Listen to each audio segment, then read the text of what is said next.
All right. Good morning, afternoon, or evening, wherever you might be in time and space. So after being bitten by a radioactive bird, just play along with me here. It's some role-playing.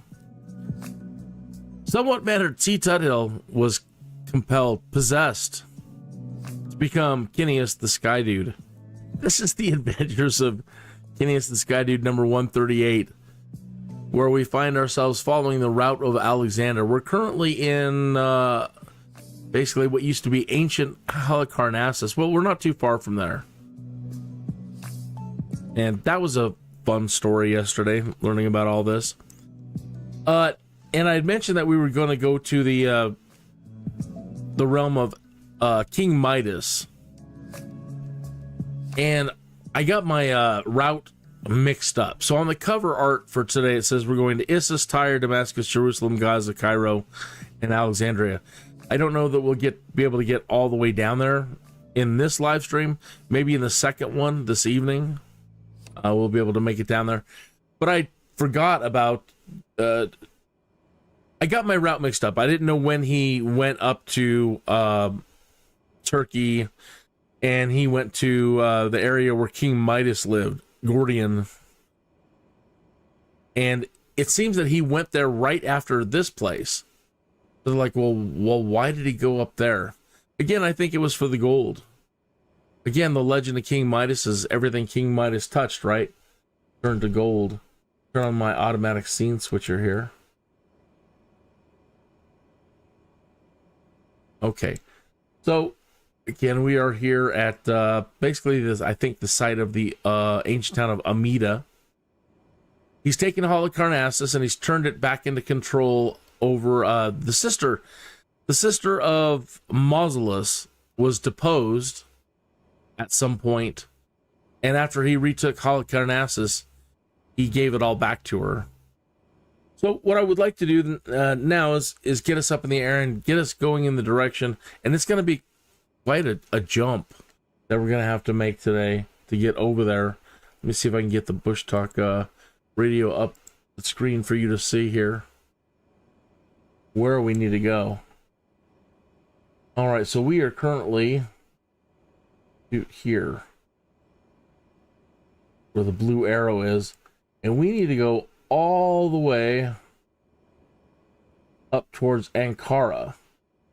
So imagine his disappointment when he found out that on his way down he could have went that way and grabbed all the gold first, and now he's got to excuse me, hoof it all the way back up to Gordion, and that's where we're headed right now. And then we'll make our way back down for the big battle at Issus. And that's going to be the very, very first time that he is going to take on Darius III face to face. Up to this point, Darius is like, meh, he's just some nobody, you see, and didn't give him much thought. But after Darius' forces got their butts whooped up north at Granicus, he is going to show up now and make a display and try to defeat Alexander. All right, so let's get going here.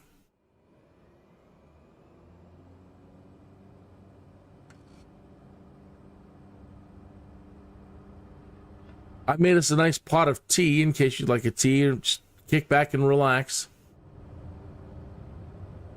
It's definitely sightseeing.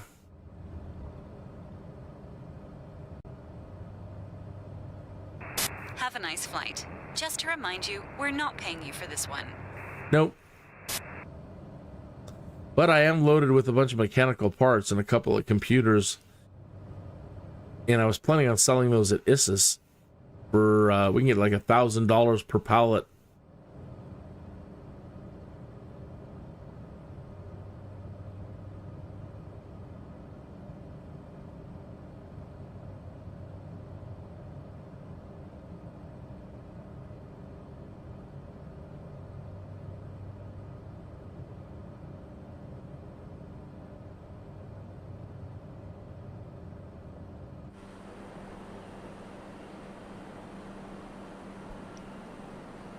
Get our flaps up.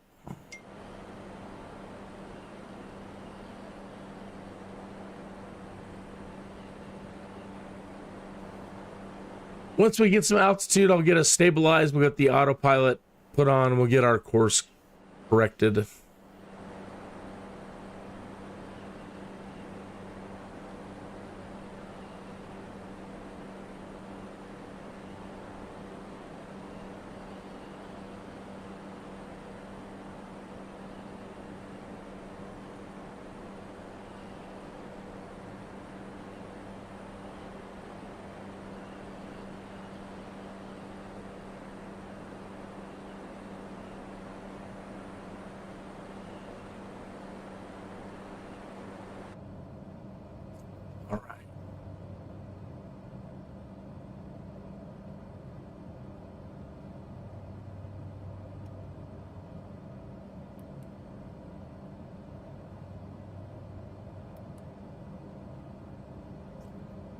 That should at least hold us there for a minute.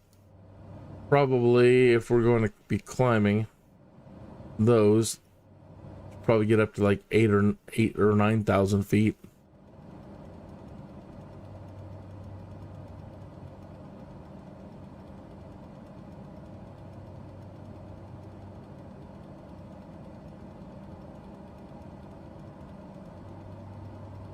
There's 8,000.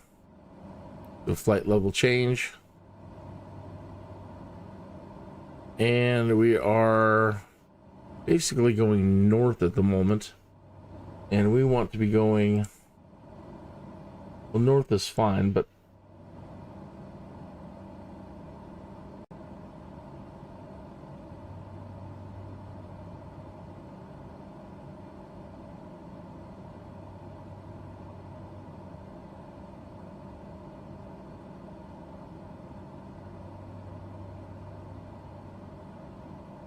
yeah, maybe a few degrees.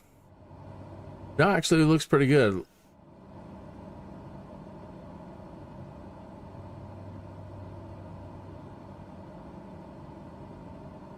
I don't know that there's any airports around the area, but we'll look.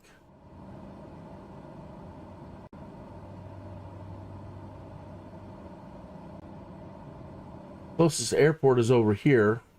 Well, we can at least plug that in as a point of reference to get us there. LTAV.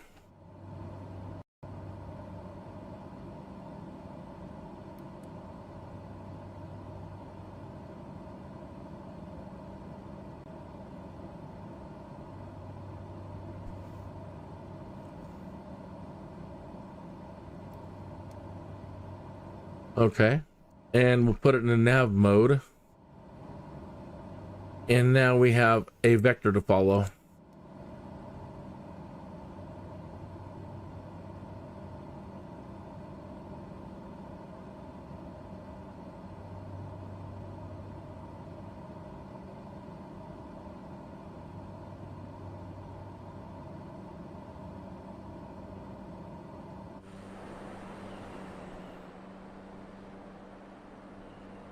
Leaving the coast behind.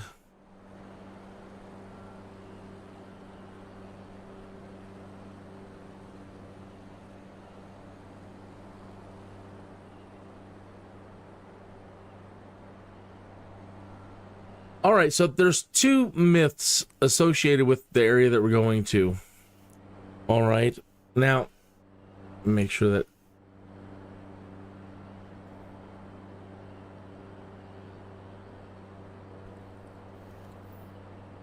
oh, got Blackburn in the chat room. Give me a moment here. He's saying no DCS these days. Hello. I'm just taking a break, and I'll be getting back to DCS.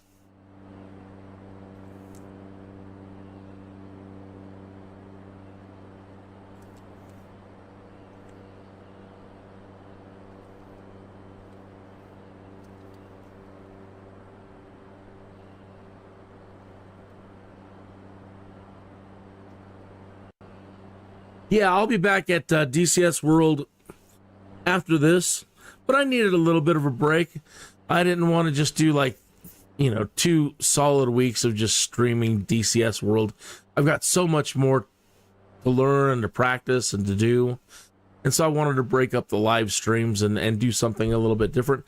And since I found out that we were in Macedonia, I decided, yeah, okay, let's do the whole Alexander the Great route thing. That's why I'm possibly doing 2 shows a day, because this is going to be a long trip.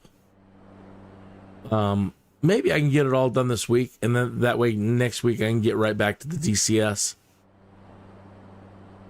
That looks pretty good. We definitely have enough altitude now.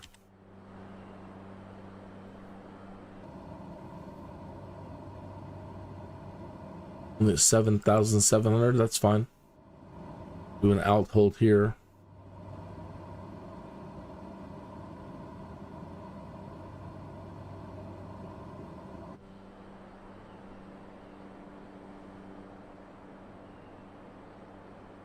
If you've, and I said this quite a bit yesterday, if you've ever played Rome Total War, you know what a drag it is traveling through here and all around here with all the different mountain ranges that they got going on.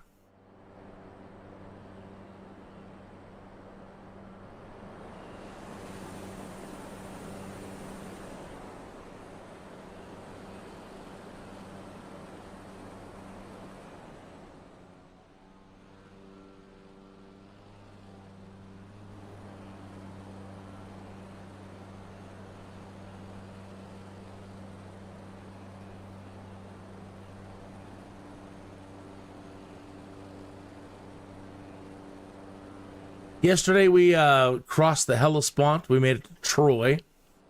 And then we went over to Granicus, where Alexander had his first conflict with the Persian army. Darius III wasn't involved in that one. And Alexander defeated them in like an hour. And then he made his way south. And that's where we were yesterday. He ended up... he had to deal with 2 or 3 major city-states that were giving him problems. Miletus and Halicarnassus, we did those yesterday.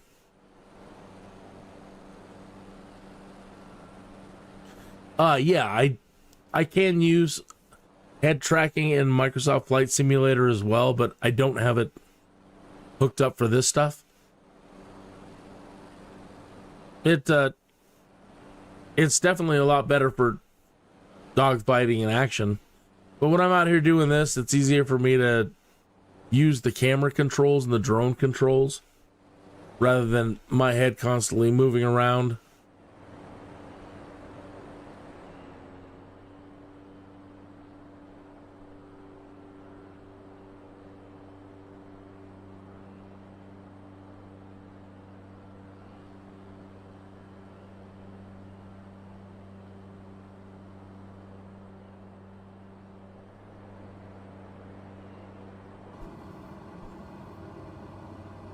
All right, now that we're also in a good cruise and we are level, we can try to conserve fuel a little bit. We can pull the propeller back to minimum, bring the conditioner back.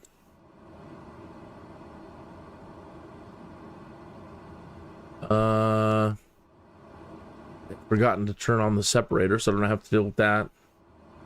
And let's take a look at this.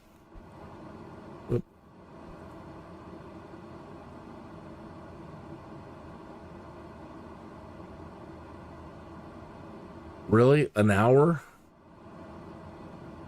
Wow, poor Alexander, man. So what we're doing is we're heading from Halicarnassus up to Gordion, where King Midas lived, and he's going for the gold. That's my best guess. They never really talk about that. They only talk about him slicing the Gordian knot. And I don't believe it. He went there for that reason at all. I mean, basically the myth of the Gordian knot is anybody who can untie the knot will be the ruler of all of Asia, you know, Asia Minor. And so they're like, well, he went up there to break the knot so that he could be confirmed ruler of all of the land. No, I don't think that was it at all. Wars cost a lot of money. And again,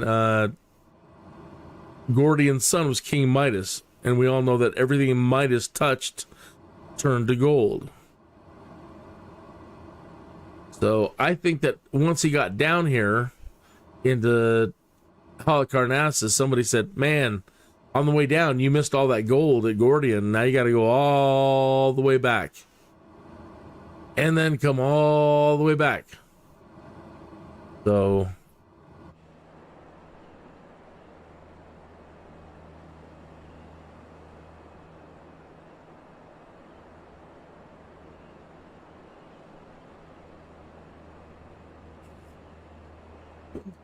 Excuse me.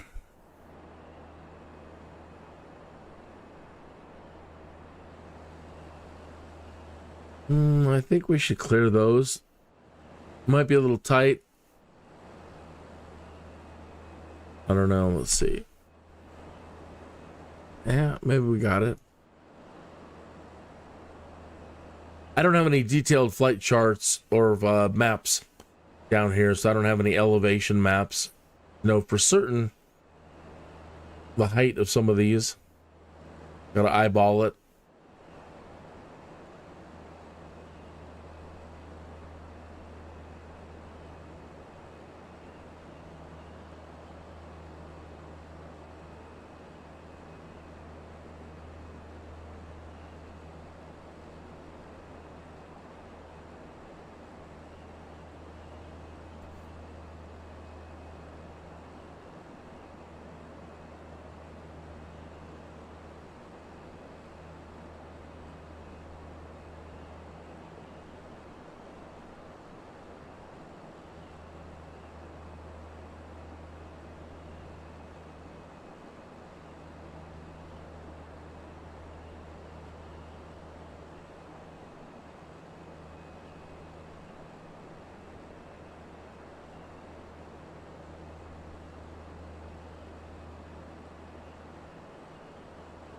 Hope you're having a wonderful day. I've made a pot of coffee. Well, not a pot of coffee. Well, I do have a pot of coffee on, but I'm a little coffeeed out, so I made a pot of tea. If you would like a little bit of tea, do you prefer coffee or do you prefer tea? Up until recently, I've always been a coffee person. But I'm really starting to enjoy tea a little bit more, I think.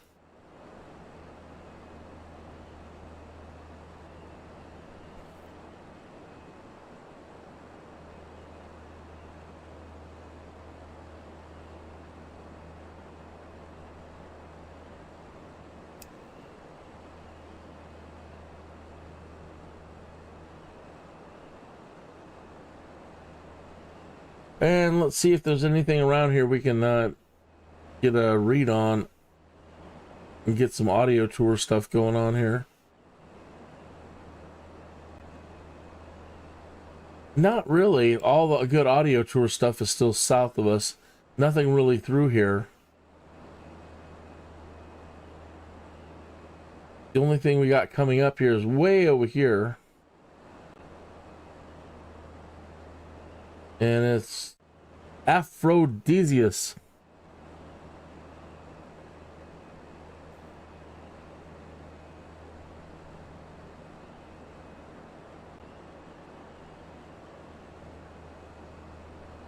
Aren't we logged in? We must be.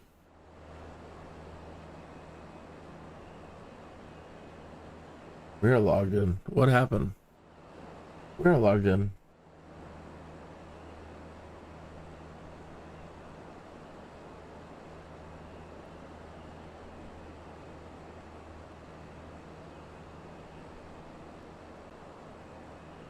Weird.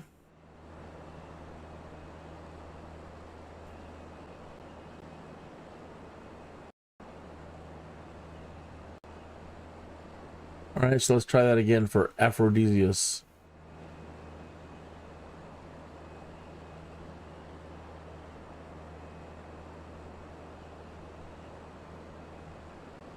Aphrodisias was a small ancient Greek Hellenistic city in the historic Caria cultural region of western Anatolia, Turkey.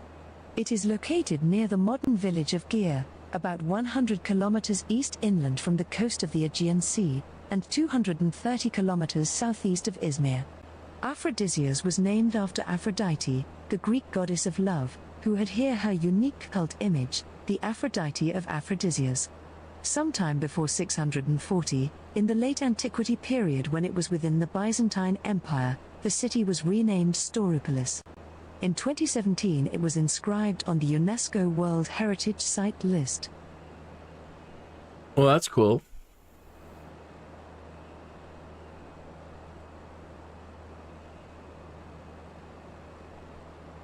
What has blown me away as I've been traveling down through here, one is the real lack of modernization all over the place. All the towns are still mostly very small.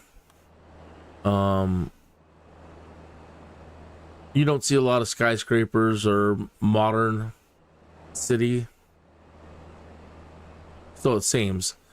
And a real lack of airports. In Europe and in the United States, if you throw a stick, you'll find an airport. Out here, they're few and far between.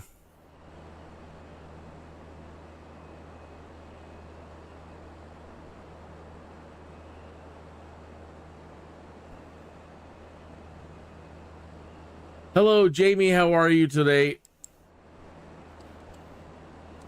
It's good to see you. Thanks for stopping back in. YouTube Blackburn, of course. Sorry, I'm not doing anything exciting today. I mean, this is exciting to me. I mean, I love this stuff.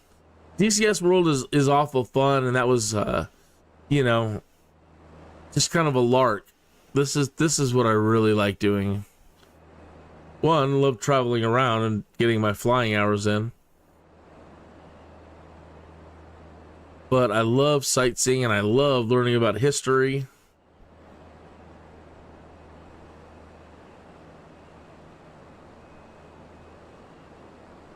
And I love me some Microsoft Flight Simulator. I can't wait to experience, well, first of all, what we get to experience coming up this week, or this month anyway, is they're going to release Update 15. Now, Update 15 is going to give us a small taste of what 2024 is going to be capable of as far as memory allocation and the way it's handling the simulator. Already coming out of the beta is everybody's like, oh my gosh, it's working so good. It's handling the way it's handling memory now is so much better. And so we're going to get to experience that around the 20th of this month. So I'm really looking forward to that. Hopefully that'll allow me to up my graphics higher to provide you with a more pleasant experience. And then as we go into 2024, the 2024 version, I don't know how much it's going to cost yet, but I'll get it no matter what. And but I'm imagining that, they're going to make the world even look better, much better, especially in some places.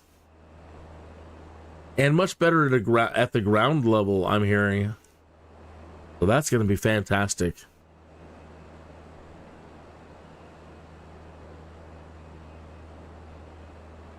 Good. I'm glad you're doing good today. What was today like? Did you go to school today? And what did you learn in school today? And what was your day like? Anything exciting? Well, one, it's one of those, you don't really think about the place you live sometimes as being like exciting. But for somebody who's never been to the UK, in my head, it's so romanticized.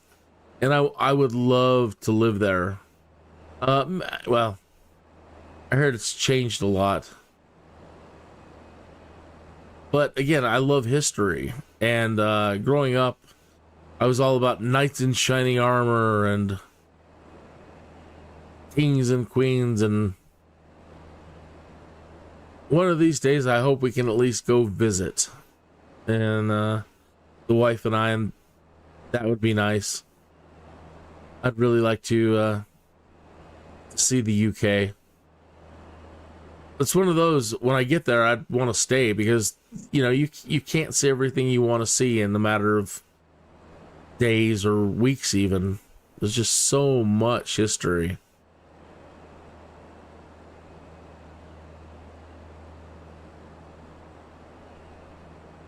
So what we're doing right now is we're flying on a quest for gold. Alexander the Great made his way.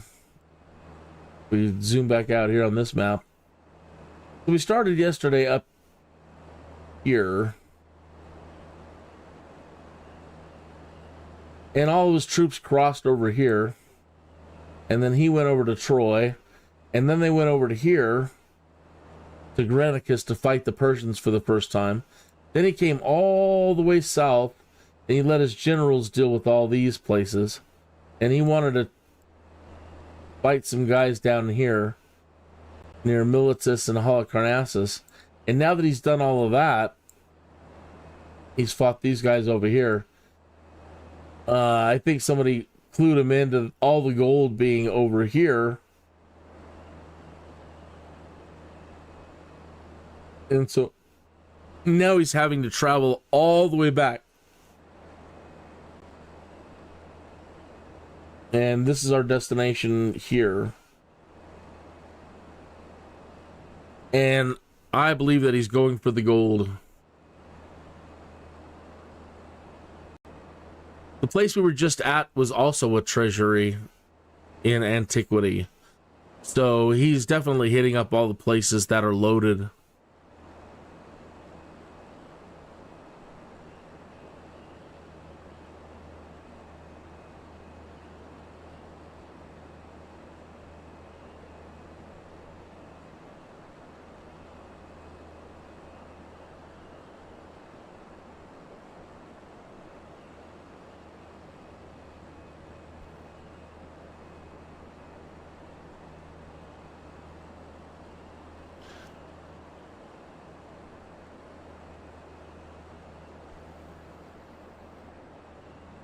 I wonder if he came through there or he came up and through this way.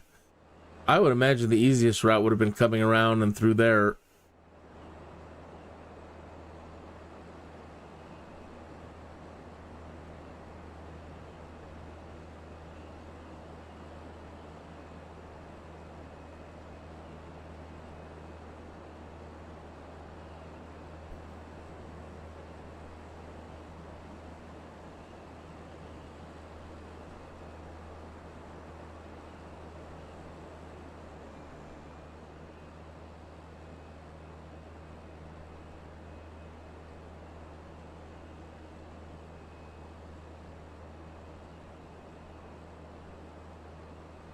"28 minutes after the hour."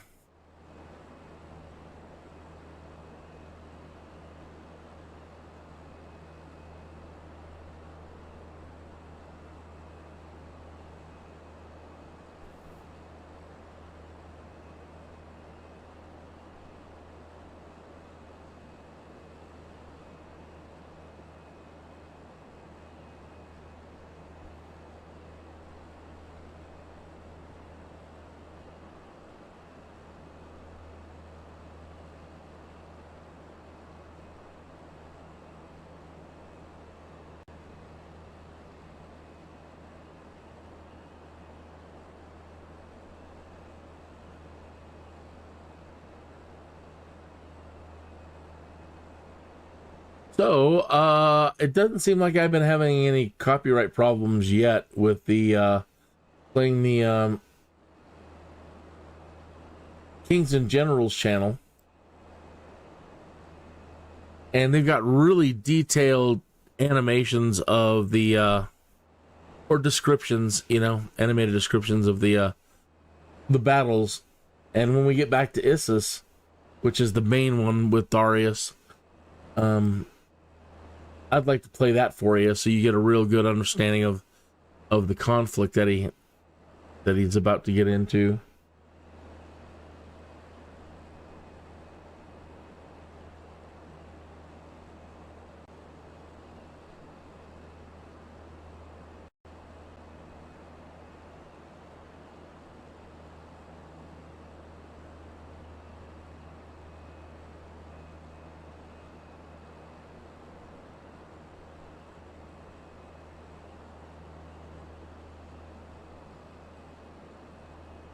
I feel bad for all of his troops that are on foot. Even riding this thing would have just taken weeks, I would think.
What I can do is when we get to Gordion is we don't have to make the full trip back. I can go ahead and teleport us back.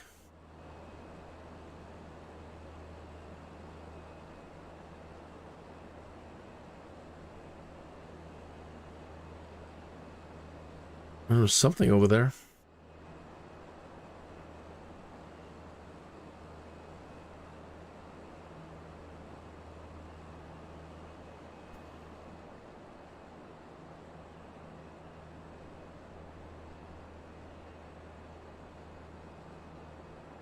There was a settlement there of some kind. You can imagine how important these mountaintops were in the past. Be able to see everything.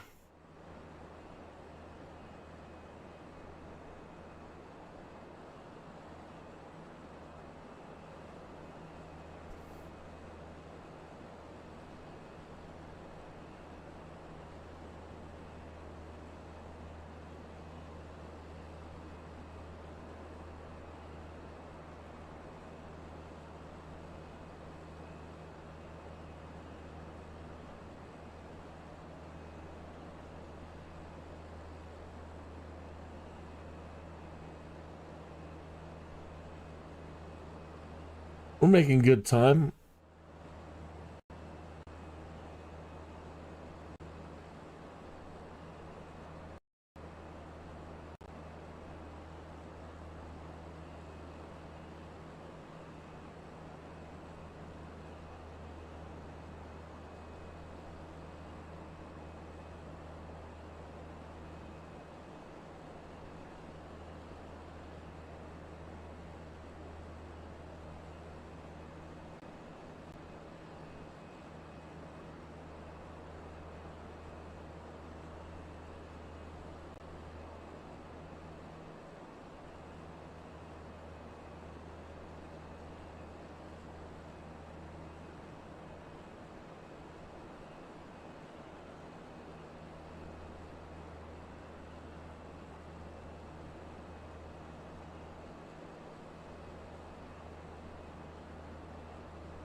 Do.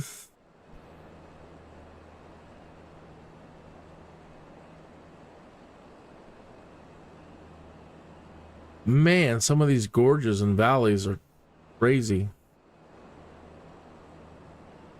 Would have been very tough going.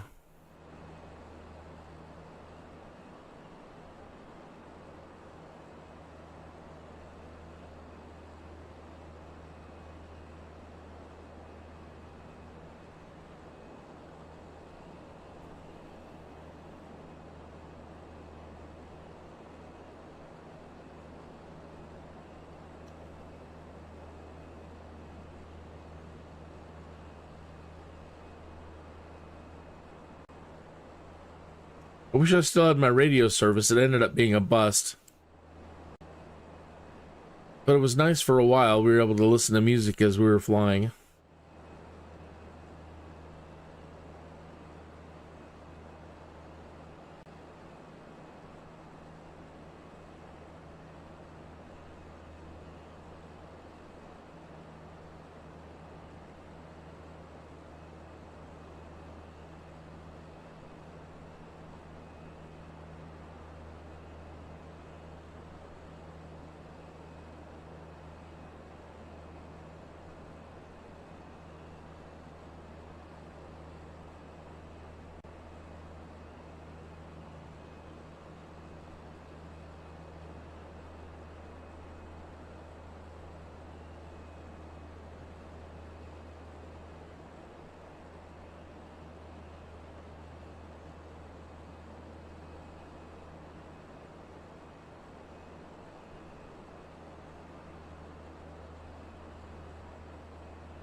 Yeah, it looks like a nice place to camp and go fishing.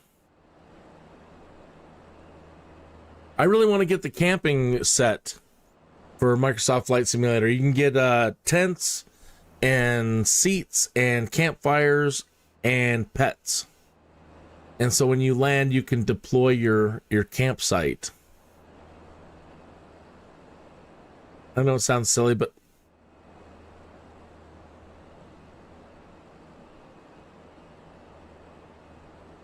I like a bit of role playing.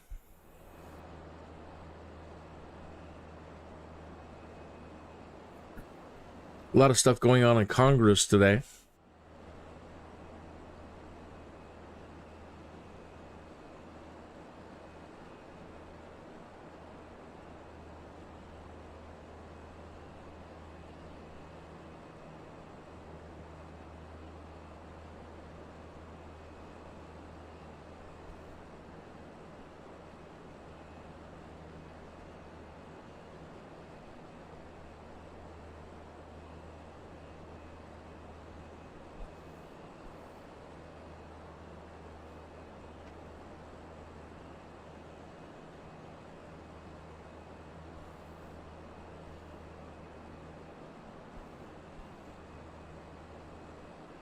I probably should have skipped this. It's not making for the most lively live stream. Should have probably went right to Issus and got to the battles. And because then we have another long journey as we head down south from Issus. He then goes to Alexander's going to then start making his way to Egypt. So we need to turn back around, and he's going to deal with the city called Tyre, which is an amazing story. And then he's going to go to Gaza and Damascus, and then he'll make his way over to Egypt, where he'll go on an interesting little quest out in the desert to these temples. Then he's going to found the city of Alexandria and have that construction started, the groundbreaking. So we'll get to see the layout of modern day Alexandria. I was watching a documentary not too long ago. They think they're getting close to finding his tomb or his sarcophagus. They think they found, some other people now. I'm not sure who they are. But it's weird. I mean, we can have all this information about so many things. Like we know where he went, what year he was there, what day he was there, if he had a cold, and then how do you lose the body of Alexander the Great? How does this happen? So all these other figures in time too, like how do you lose their tombs? It makes no sense to me.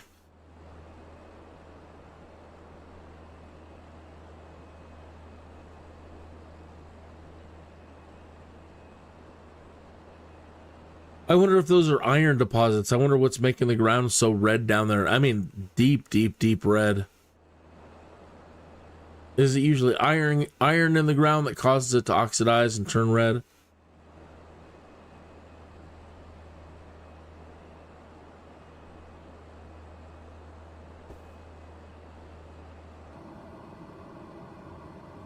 "40 minutes. Yikes.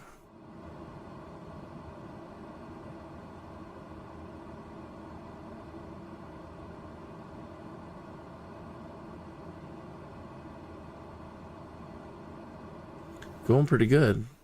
Cruising along.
The drone camera turns every now and then. It's like it's always doing a slow rotation, and I've never been able to figure out why the drone camera does that. So every couple of minutes, I have to do a correction and spin it back around, level things back out.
I wouldn't blame you if you took a nap. Just with the air running around and that's all we're hearing. We're not hearing a lot of engine noise. It's just nice and soothing.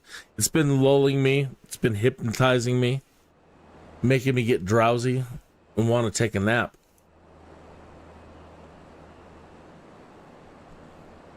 Not the best thing to say on one's live stream.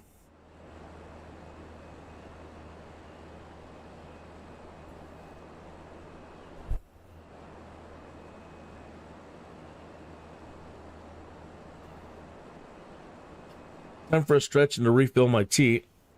So let's go ahead and do that.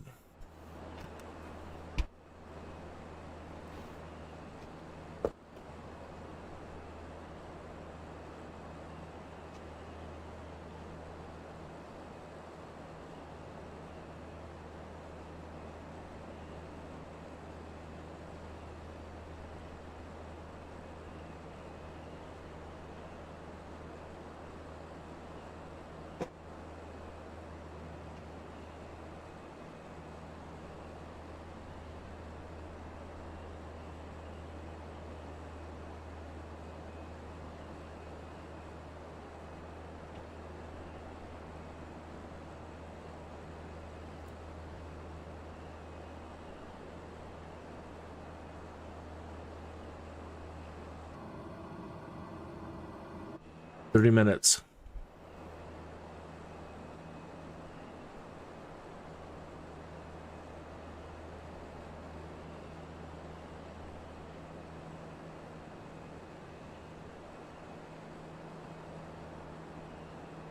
I didn't check the miles on that, but if you think about, at best speeds, being able to do like 20 miles a day.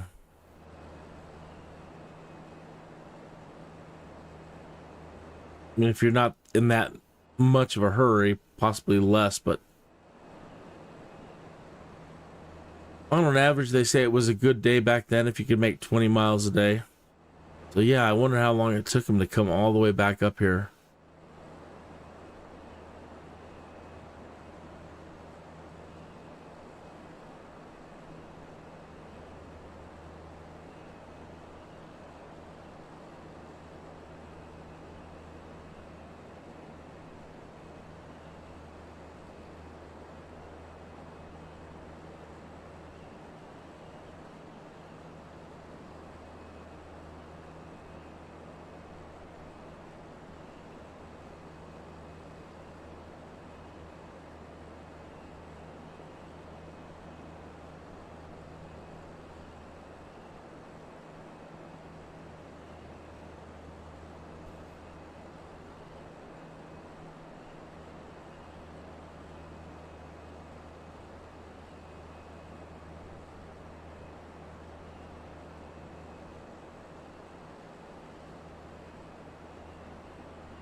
Getting a lot of micro stutters.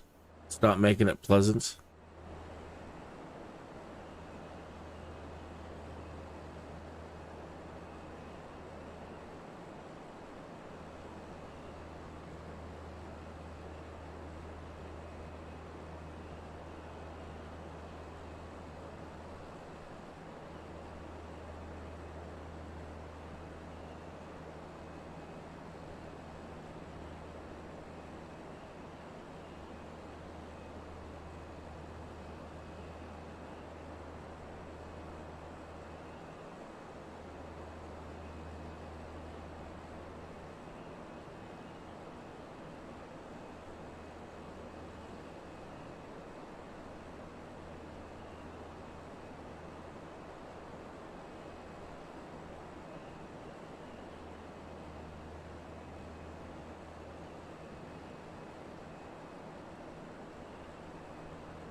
TAV.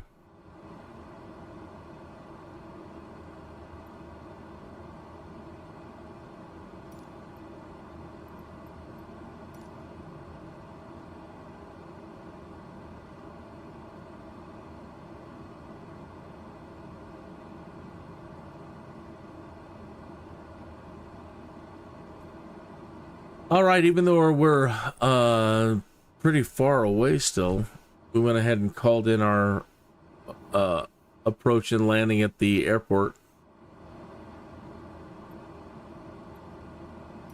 That's out of the way and done.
There's so much news and things I could talk about, but it's so divisive. Everything that's going on in the world right now, no matter what you talk about. So, I mean, when we're doing these long flights, my buddy's like, man, why don't you talk about the news? And I'm like, man, everybody gets upset about everything. And on YouTube, when they ask you to, or they determine if you're qualified for advertising, one of the criteria is or one of the things on the checklist is, are you talking about controversial things? Well, anything's controversial now. And so they may consider not fully monetizing you or whatever, sending you good ads. You know, And I really don't want to turn anybody off, you know, because of my political leanings.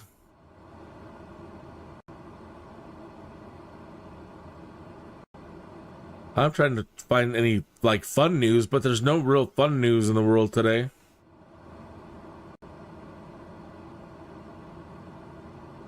Heck, I don't even see as many cat videos as I used to see anymore. Are we all burned out on cat videos or something?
All right, we're finally getting here.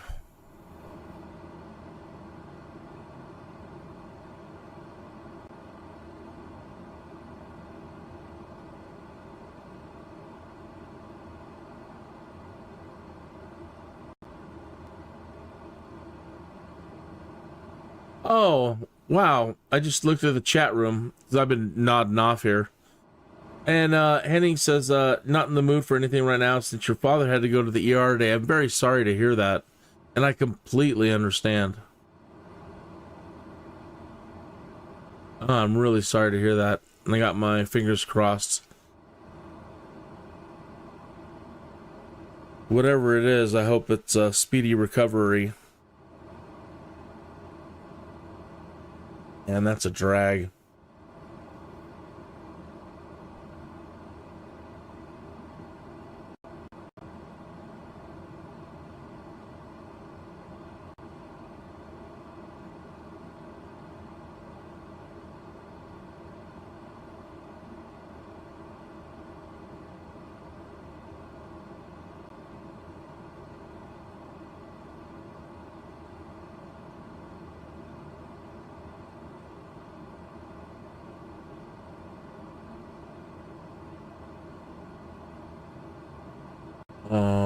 Oops. What was the name of it?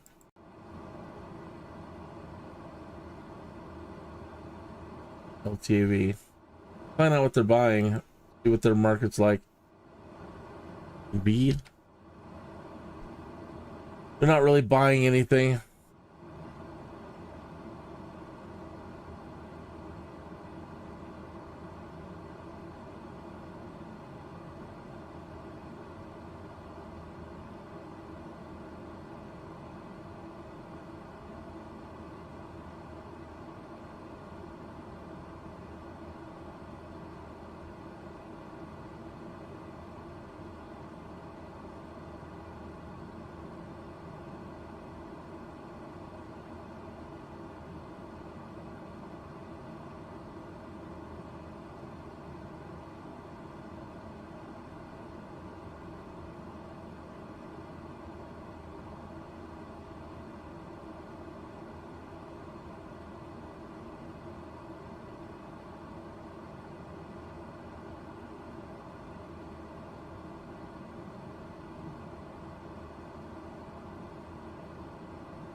Oh no, don't freeze. We're almost there. Don't you dare crash. Well, good, it listened.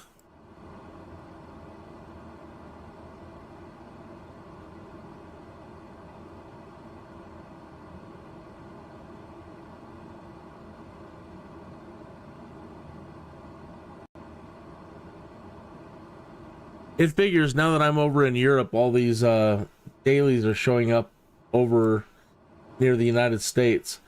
Now there's people have asked me, what's the best way to make money in NEOFLY?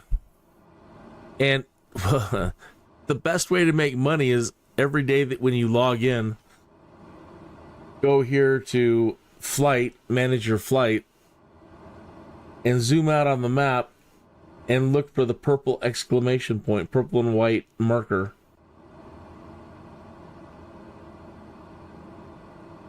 If you're near that vicinity and you go to this spot, it could be either a crashed plane or you can find an artifact. If you find an artifact, it's worth 5 million. So every day it's a good idea, and I haven't been checking that lately, keeping an eye on it, but sometimes they'll spawn right near you. Sometimes they'll spawn really in very, very easy to access, like this location here. It seems very easy to get to, just fields, you know. But normally, I mean, it can appear randomly anywhere in some places that you just can't get any access to whatsoever.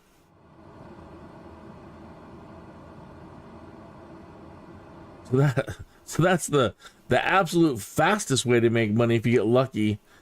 and you find an artifact. So we go back to the market here.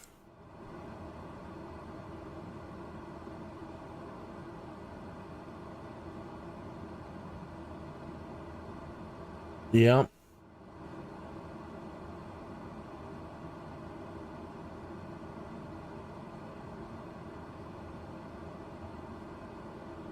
Or is it 50? Is that 50 million? That's 7 spaces. That's not 6 zeros.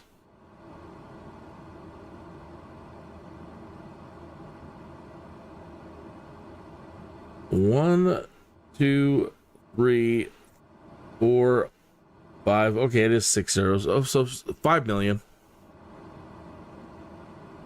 Normally you'll find gold, and you'll find, 4 or 5 of them. So that's pretty good.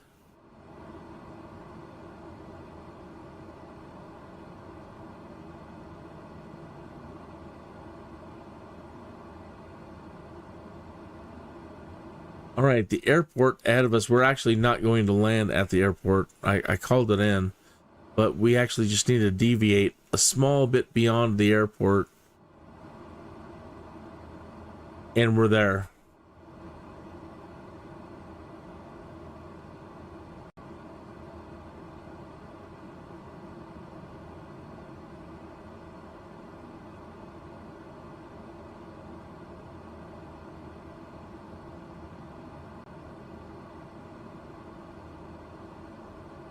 Put us back on heading.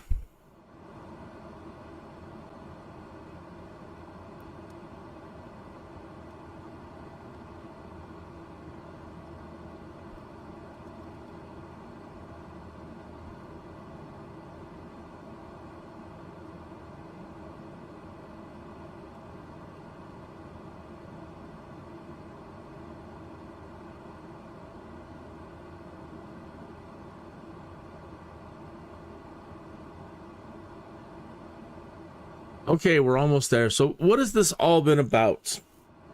This journey here. Why did Alexander the Great turn around and come all the way back? All right. So let me break out my Wikipedia here. Gordion, or Gordium, it's Turkish, was the capital city of ancient Phrygia. So if you read fantasy stuff, you've probably heard, or even history, you've probably heard of Phrygia before. So that's all of this region here that we're in right now. This region is Phrygia. It was located at the site of the modern Yasihuyuk, about 70 to 80 kilometers southwest of Ankara, capital of Turkey. In the immediate vicinity of Palati district. Anyway, Gordion's location at the confluence of the Sakarya, and Porsuk rivers gave it a strategic location with control over fertile land. Gordion lies where the ancient road between Lydia and Assyria, Babylonia crossed the Sangarius River. Sangarius. Occupation of the site is attested from the early Bronze Age. There's been settlements there continuously since the 4th century.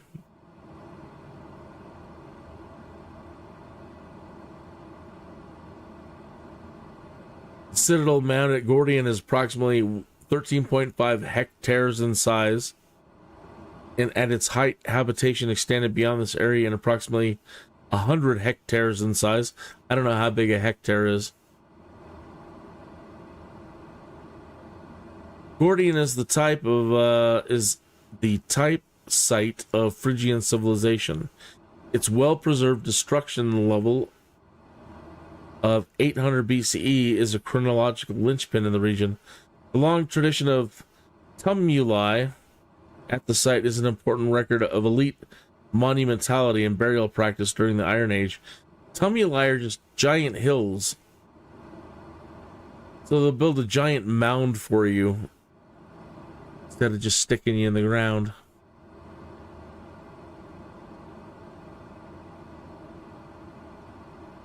In antiquity, the Sakhara River flowed on the east side of the Citadel Mound, just beyond the... I can't read these Turkish names. Kukuk and Hoyuk Fort. Of course, changed several times, ultimately moving to the west side of the mound, where it is now. This was a relatively recent change, most likely occurring during the 19th century. I'm starting to make out the rivers up ahead.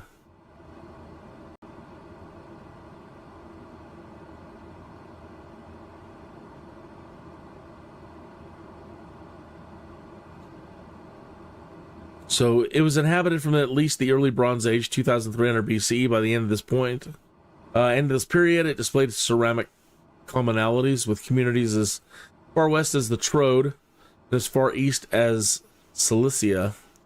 During the Middle Bronze Age, Gordion came under influence of the Hittites, with administrative seals evident at the site.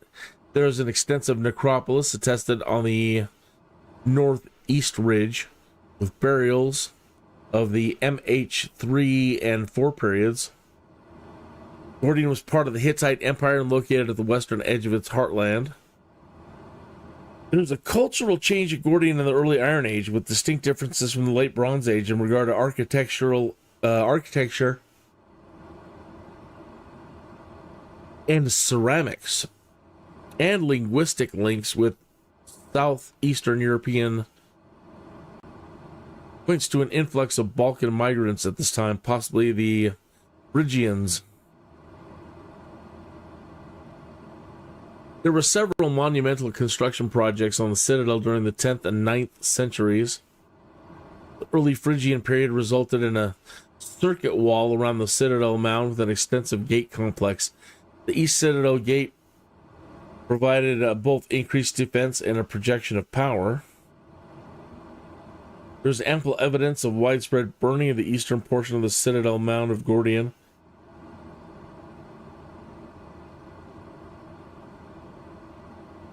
So they had a big bit of destruction going on there. Archaeologists at first interpreted the destruction level as the remains of a Cimmerian attack, like Conan the Cimmerian, Cimmerian. I've always wondered about that. I've always wondered if Cimmerian was a thing. Not Sumerian, but Cimmerian. So it says the destruction was caused by Cimmerians. An event referred to much later by Strabo and Eusebius as resulting in the death of King Midas. Really? Conan and the Cimmerians attacked and King Midas got killed?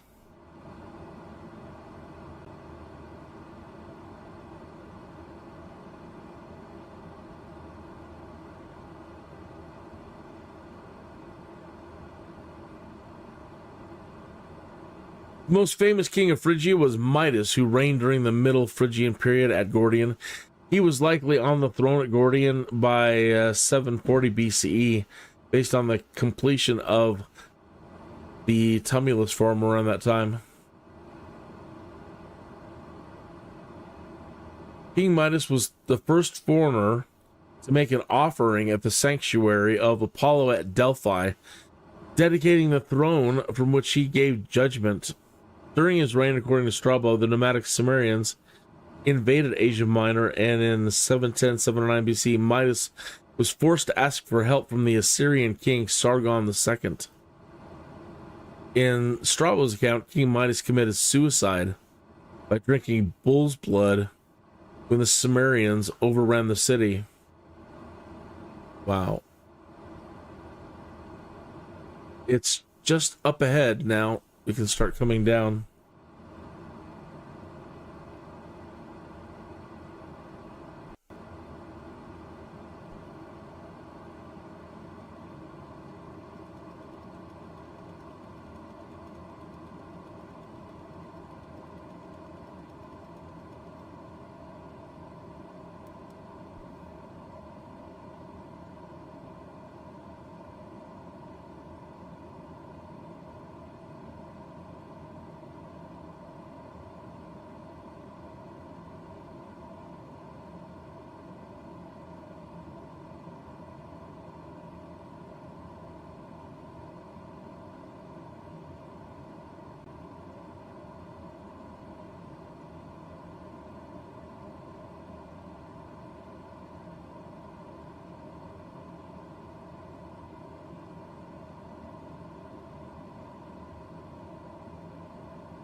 What I'm looking for on the ground is indications of mounds, and like there's crescents there and crescents there. And I wonder if these are outskirt mounds. Tell me a lie.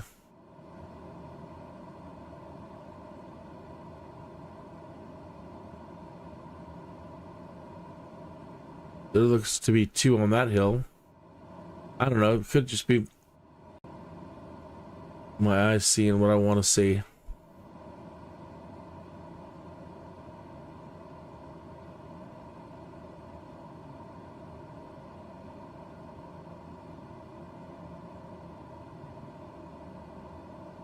What a trip. King Midas killed himself because the Sumerians were attacking. What a trip.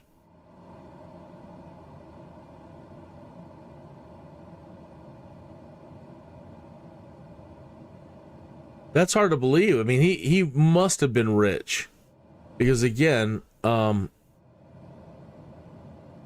he traveled all the way to Greece to go to the temple at Delphi.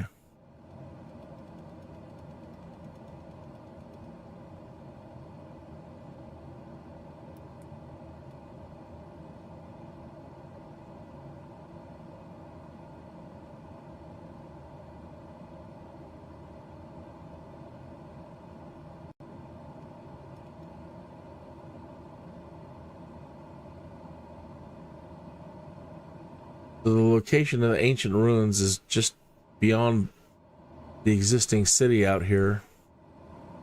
I'm still surprised there's not a whole lot built up.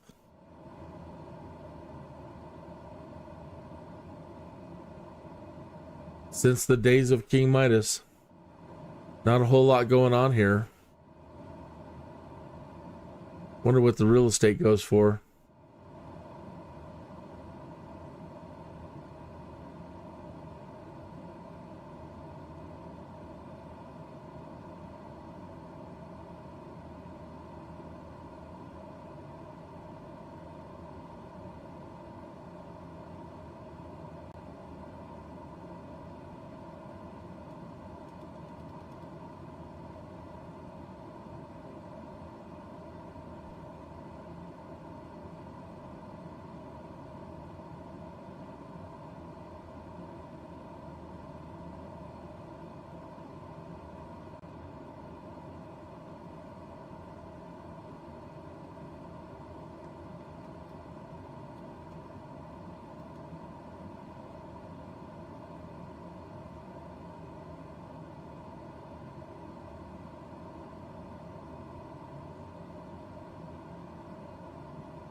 A lot of those look like little mounds.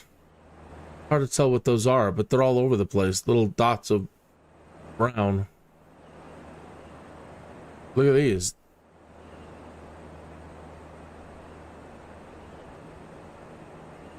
They talk about it having an extensive necropolis, meaning like a city for burying people. That's almost what that seems like to me, is those are all burial mounds. I could be completely wrong, folks. Same over here. Look at on those hills over there.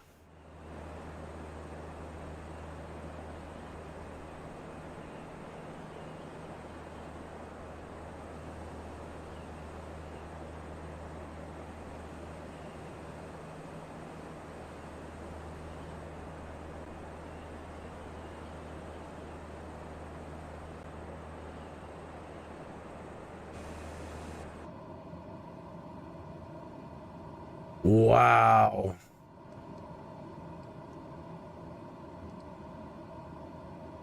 It's starting to make sense. Look at all the mining.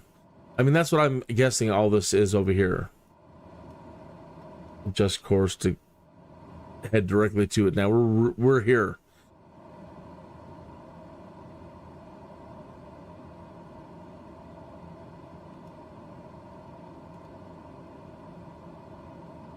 So to me, that's what I'm seeing in my head, is that maybe this was the location of gold mines.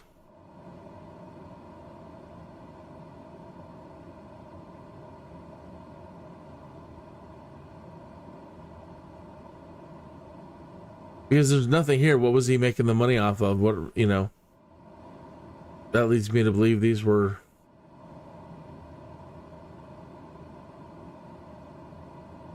I'm guessing. All that out there? Yeah. That's what I think. They're so different in color from everything else around.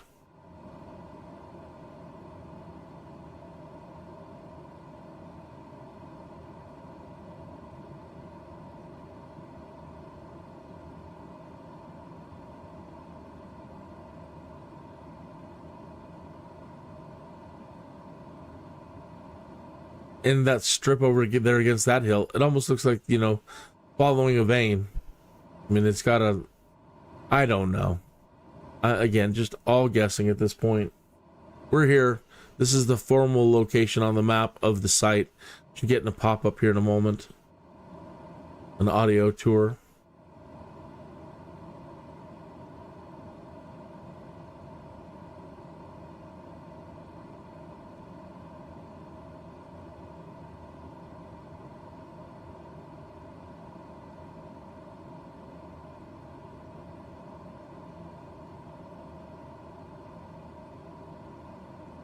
It didn't trigger. Gordion was there it the goes. capital city of ancient Phrygia. It was located at the site of modern Yassawuk, about 70 to 80 kilometers southwest of Ankara, in the immediate vicinity of Polatli district. Gordion's location at the confluence of the Sakaya and Porsuk rivers gave it a strategic location with control over fertile land. Gordion lies where the ancient road between Lydia and Assyria/Babylonia crossed the Sangarius River. Occupation at the site is attested from the early Bronze Age continuously until the 4th century CE and again in the 13th and 14th centuries CE. The citadel mound at Gordion is approximately 13.5 hectares in size, and at its height habitation extended beyond this in an area approximately 100 hectares in size. Gordion is the type site of Phrygian civilization, and its well-preserved destruction level of circa 800 BCE is a chronological linchpin in the region.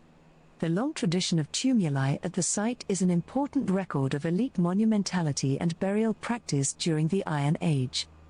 The most famous king of Phrygia was Midas, who reigned during the Middle Phrygian period at Gordion. He was likely on the throne at Gordion by 740 BCE, based on the completion of Tumulus around that time. Contemporary Assyrian sources dating between around 718 and 709 BCE call him Mit-Ta-A. According to the Greek historian Herodotus, King Midas was the first foreigner to make an offering at the sanctuary of Apollo at Delphi, dedicating the throne from which he gave judgment. During his reign, according to Strabo, the nomadic Cimmerians invaded Asia Minor, and in 710 or 709 BCE, Midas was forced to ask for help from the Assyrian king Sargon II. In Strabo's account, King Midas committed suicide by drinking bull's blood when the Cimmerians overran the city. It's like we had heard all that before. Okay, so let's pause. Okay.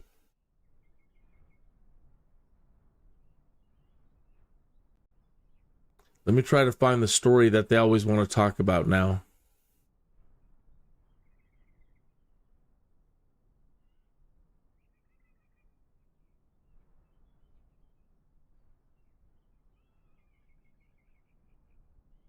So, at one point in time, I'm trying to find the myth, the Gordian knot.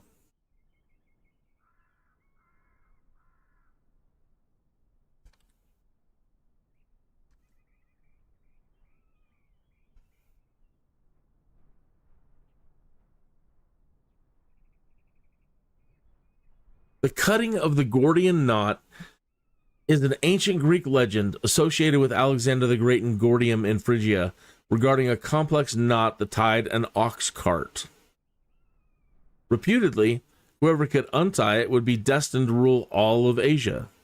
In 333 BC, Alexander was challenged to untie the knot. Instead of untangling it laboriously as expected, he dramatically cut it with his sword, thus exercising another form of mental genius. It is thus used as a metaphor for a seemingly intractable problem which is solved by exercising brute force.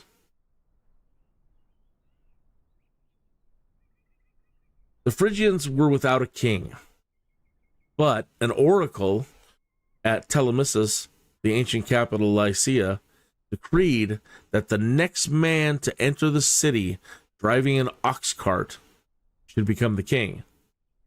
A peasant farmer named Gordius drove into town on an ox cart and was immediately declared king.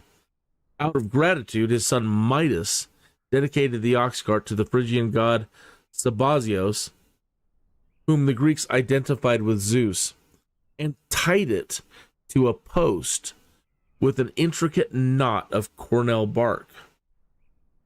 The knot was later described by Roman historian Quintus Curtius Rufus as comprising several knots, all so tightly entangled that it was impossible to see how they were fastened.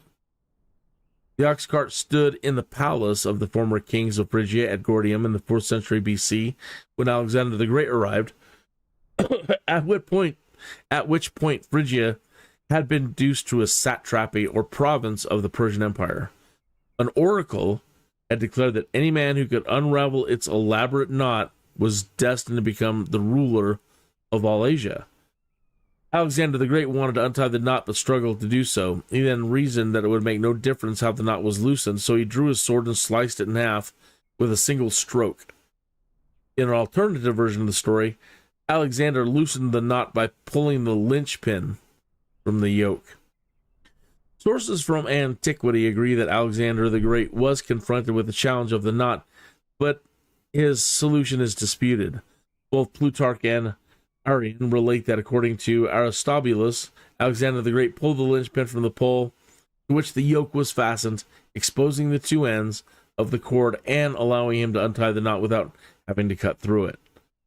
Some classical scholars regard this as a more plausible than popular account. Literary sources of the story include blah, blah, blah, blah, blah, blah, blah. Alexander the Great later went on to conquer Asia as far as the Indus and Oxus, thus fulfilling the prophecy. You know, it sounds like something that he would do, just cutting it in half. I don't know. But see, that's the story that they focus on. They continue to only focus on Alexander coming here to mess with the knot. And in the stories that I've watched about Alexander the Great coming here, they never mention Midas. Now again, wars require massive amounts of funding. And I believe that he came here now that this is all his and plunder the treasuries.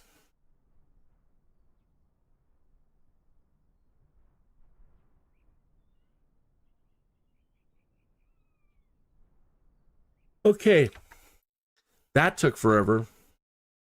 I'm going to go back to the main menu. And I'm going to... I don't want to have to make that trip all the way back now. We followed the route. We did the route. We did what Alexander did. He went all the way to Halicarnassus, turned around, and came all the way up here to Phrygia. Then he turns around and he's going to go all the way back. All right, so I'm going to spare us all that, but we can say we did it. We flew the route. Okay, so we took off from here, Bodrum, and we just flew all the way up to Ankara, about, so all the way from there to there. And I don't want to fly all the way back, but now Alexander and his generals are going to sweep through here and start taking all these little city-states and however many there were back in the day. But his generals are going to come and start taking all of this. And he is going to come down to this city here in this area. And then Alexander is going to start making his way down to, well, he came this way. He expected that Darius and his forces would come south and come here and come around this way, and he would attack him here. Well, it was reported that that's the way he was going to go. So Alexander mobilized everybody for a battle over here, and Darius switched it up on him. Darius turned, went north, came around here, came in behind him, and staged for battle down in here. Okay, Alexander was unaware, and finally, after a while, scouts and everybody reported that, sure enough, Darius had snuck around behind. So he has to turn around, and I'll see if I can see it clearly. Supposedly, he had to get his troops in file. Like, he couldn't, because of the way the mountains were, that he had to keep his troops really tightly in formation, moving back through here.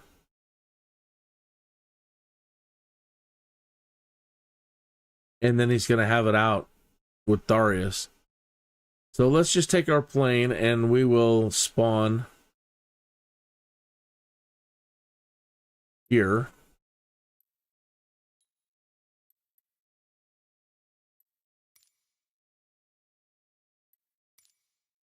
And I will break out the Generals channel, the Kings and Generals channel, which I really recommend if you're into this stuff, checking it out. It's very, very cool. All right.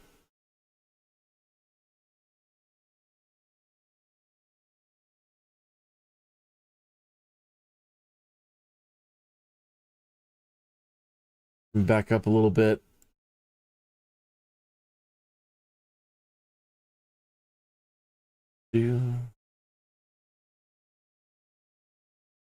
This should open where we started from. Okay. Land territories of Asia Minor between Sardis and Gordium, while Alexander took the rest on an eastward march along the coast. Moving into Lycia as 334 passed into 333, the Macedonians subdued and received the surrender of over 30 towns, including Telmessos, Xanthus, and Phaselis. Following a brief spat with some Pisidian Hillfort brigands, who reportedly burned their own families to death rather than have them fall into Macedonian hands, Alexander passed into Phrygia and swiftly reached the linchpin town of Kelene. As it possessed a nigh impregnable acropolis, Alexander was forced to accept the defenders' terms that if no relief arrived within a certain period, they would surrender. After personally waiting 10 days, the king decided to move on. To conclude matters at Kelene, Alexander appointed a relatively obscure old guard officer to serve as satrap of Phrygia and assigned him 1,500 men to deal with any resistance. This aging, grizzled, but unassuming general would, in the course of 3 decades, rocket from a mere governorship in Phrygia to almost winning the entire empire Alexander was in the process of creating. He was Antigonus the One-Eyed. From Kyllene, Alexander marched north to Gordium, the ancient royal seat of the mythological Phrygian monarch Midas. Okay, they mentioned Midas here. Or somehow otherwise undid the Gordian Knot, an act that traditionally dictated Alexander was destined to become ruler of all Asia. Fortunate events elsewhere were to grant further credence to this newfound destiny. After his dogged, albeit failed defense of Halicarnassus, Memnon of Rhodes had finally been granted the Great King's green light to carry out the strategy he'd proposed before the Granicus, scorched earth and a second front. Darius also funneled his favorite Greek general plenty of treasure, with which he energetically recruited another professional mercenary army and saw to the maintenance of his 300 to 400 ship fleet. With this powerful seaborne force at his disposal, Memnon launched an assault on the Aegean islands. Kos and Samos came over to the Persians, followed by Chios and even the great port Mytilene on Lesbos. Meanwhile, the Rhodians' agents and spies went through Greece, priming the always rebellious city-states to revolt against Alexander when the time was right. In strategic command, Memnon seems to have truly been in his element. All of a sudden, a Persian counter-invasion of Greece looked entirely possible, and Alexander's overextension into Asia Minor seemed foolish at best. However, at this moment of greatest danger and Memnon's highest point, the Rhodian general suddenly fell ill and died in summer 333. Alexander, who received the news at Ankara in May or June, was elated. The indirect second front plan was Memnon's own, and without its mastermind, the endeavor completely collapsed. Macedon was safe. Tired of weak and boring lighters? Pretty cool. This new incredible fire torch lighter. This new incredible electric dual arc. He's so lucky. When the disastrous news reached Susa, Darius III called together a conclave of senior advisors and allies to establish what exactly was to be done. The majority of these Persian counselors advised Darius to confront Alexander now, in person. The troops would fight better with their great king alongside them. One of the detractors, a fervently anti-Macedonian Athenian mercenary commander exiled by Alexander, known as Charidemus, hotly argued that it was sheer stupidity to risk the empire on such a gamble. An experienced general, such as himself, he argued, somewhat self-servingly, ought to be sent to conduct the war. Darius agreed at first, but the throng of Persian advisors balked at the idea and shouted it down, even accusing the Greek of wanting to betray them to Alexander.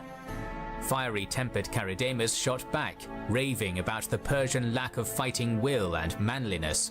His tirade so offended Darius that the king subsequently had Charidemus executed. Oops!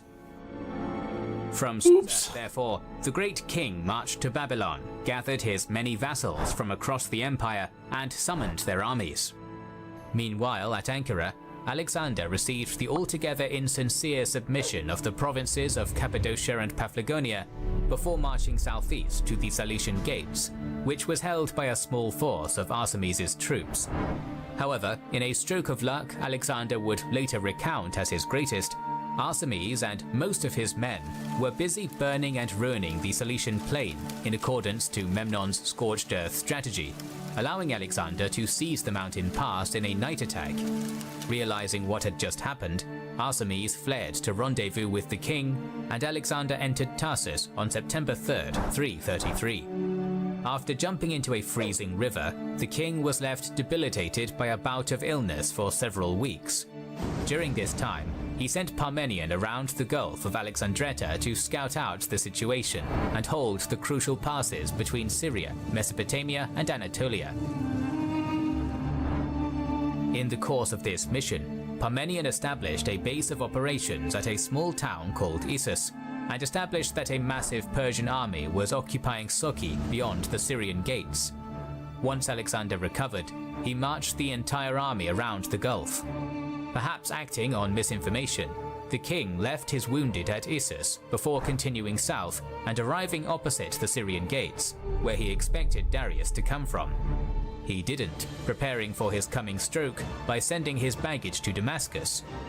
Instead, employing what in hindsight was a brilliant strategic maneuver, the Persian royal army, accompanied by Darius's wife, mother and children, as was Persian custom, circled around and took a long route through the northern Ammanic Gate, descending on Issus from the north. Every wounded Macedonian soldier found there had his hand severed, and Alexander was now cut off. Initially not believing that the Persians were behind him, Alexander sent a galley up the coast to establish the truth. When the vessel returned with confirmation that Darius was indeed at hand, the king immediately grasped the severity of the situation and gathered the unit commanders. He gave a speech, first emphasizing how superior in the arts of war they were than the enemy, and then of the advantages to be gained. While the Persians occupied a position on the Issus plain in the late afternoon, near a river known as Pinarus, Alexander, who was about a dozen miles south, fed the bulk of his army a hot meal in preparation for the coming march. At the same time, the king sent mounted scouts to scope out the road between the Macedonian army and its destination. When night fell, Alexander marched his whole army to the high ground at a pass known as the Pillar of Jonah, from where he could see the Achaemenid campfires glimmering across the plain. The well-fed soldiery now also got the rest and recuperation it required, sleeping for many hours. Just before daybreak, the army rose from its slumber and began a disciplined march up the narrow coastal road.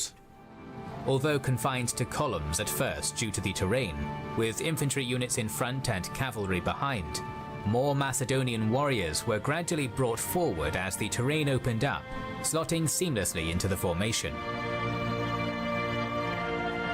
When Darius received word that Alexander was closing in, contrary to his expectations, he sent a force of skirmishers and most of the cavalry to forge the Pinarus, aiming to prevent the Macedonians interrupting or even seeing his deployment. It was probably around this time that Alexander arrived opposite the stream with his infantry regiments lined up with the sea on his left and foothills to the right. The majority of Alexander's cavalry now massed on the right flank, and all of a sudden, the long-awaited showdown was now imminent.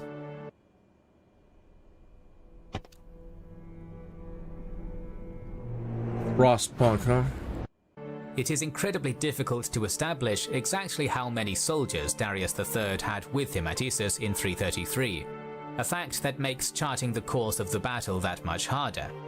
Typically hyperbolic ancient sources, such as Arrian and Plutarch, estimate Persian strength as anywhere from 250,000 all the way to 600,000, numbers which are clearly excessive.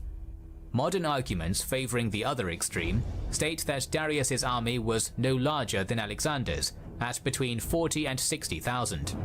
For our purposes, we will estimate that the Persian army at Issus was around 100,000 strong, outnumbering Alexander 2-1. King of Kings Darius III, manning the royal chariot, was stationed front and center. Surrounding his immediate person were the infamous Persian immortals, the royal bodyguard, whose number never dropped below 10,000. Off to either flank were 10,000 Greek mercenaries, and further still were units of mixed Persian infantry, known as kadekis, fronted by archers. The second line was made up entirely of lightly equipped levies. Now that the infantry was arrayed, Darius brought his myriad cavalry back across the Pinarus. Our sources tell us of Medes and Hyrcanians, but we can infer the presence of Paphlagonians, Cappadocians, Cilicians, Bactrians, Sogdians, and even steppe nomads from beyond the frontier, massing on the flatter seaward side of the battlefield. Another small Persian unit was sent to occupy the hills behind Darius's extreme left flank to threaten the Macedonian right flank and rear. As with his infantry deployment at the Granicus a year earlier, Alexander's main battle line Sarissa phalanx was divided into 6 brigades. They were led, from left to right, by officers Amyntas, Ptolemy, Meleager, Craterus, Perdiccas, and Coenus. To the left of the standard phalanx were Cretan archers and Thracian javelinmen, while to the right were the elite hypaspists under Nicanor. They were flanked to the right by the Macedonian king and his customary strike force, companion cavalry under Philotas, Paeonian light horse, Agrianes, and archers, supplemented by the Thessalian division. His army was still about 40,000 strong in total. Both forces now prepared for the clash to come, but Alexander saw two matters of concern that required attention. First and foremost was the overwhelming concentration of devastating Achaemenid cavalry opposing Parmenion on the left. If the order of battle stayed as it was, Darius's horse would simply sweep his army off the field. To remedy this, the king swiftly adjusted his plan, sending the Thessalians across the battlefield to reinforce his second-in-command as covertly as possible. Second, but still troublesome, were the Persian ambushers positioned in the hills. Alexander dealt with them by detaching a force of Agrianes and light cavalry, and sending them to secure the heights while the main battle went ahead. However, Alright, let's pause right there. Okay. Let's get into the air, okay? Now, we're at the location where all this went down, so we're going to try to find that stream a little bit, or, you know, we know that, well, we'll see everything much, much better from the air. Clean up my desk here.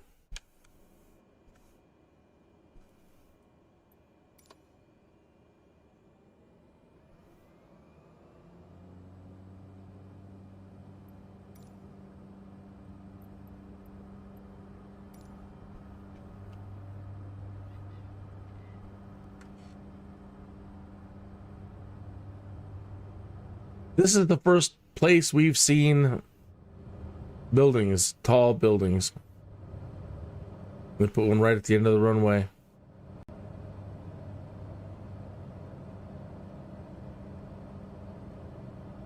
Gotta be brave to live in this place.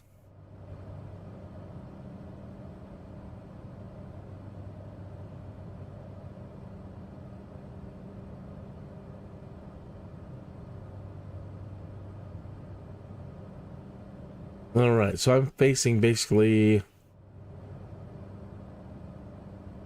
almost east.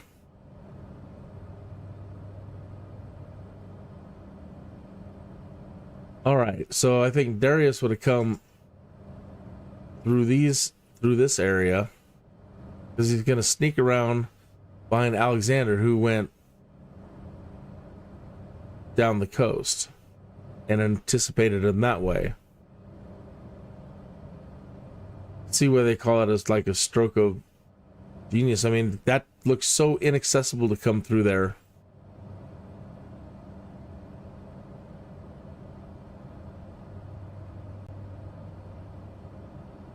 But he had the best intel. Obviously, he absolutely knew how.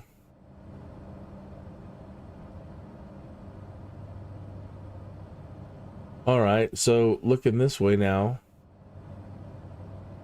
So they talk about a mountain pass. Alexander came back and had to go through the mountain pass. Now that's either down this way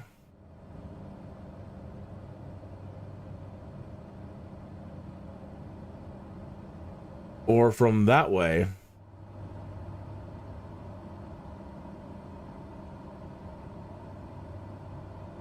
Or Darius came down through here and I'm still just a little too far off. I need to head back this way still.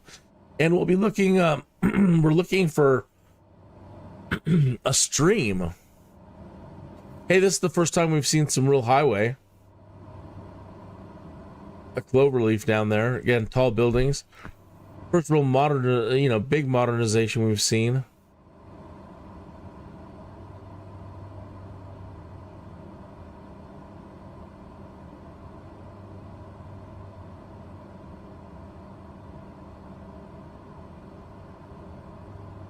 I can see it'd be a lot easier for Darius to have come that way.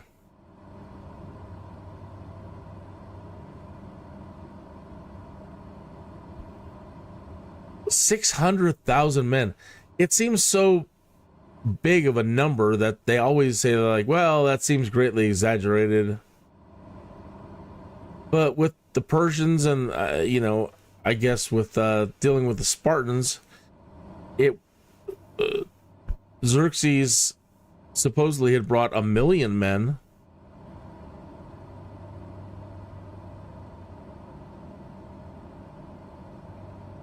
Still looking for a stream.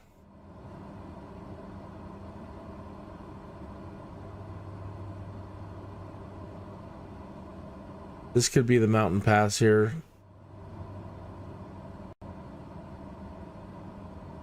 And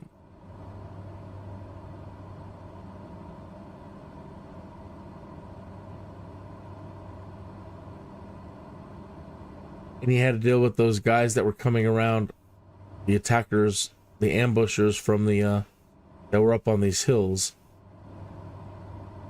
If I got it right.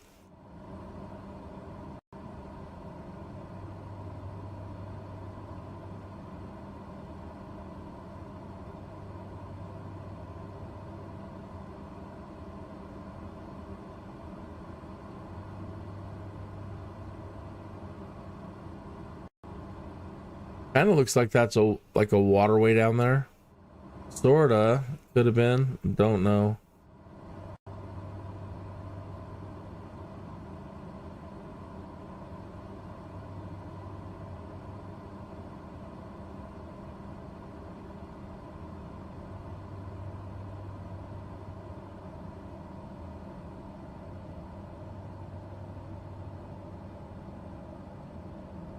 Yeah, this would be the mountain pass.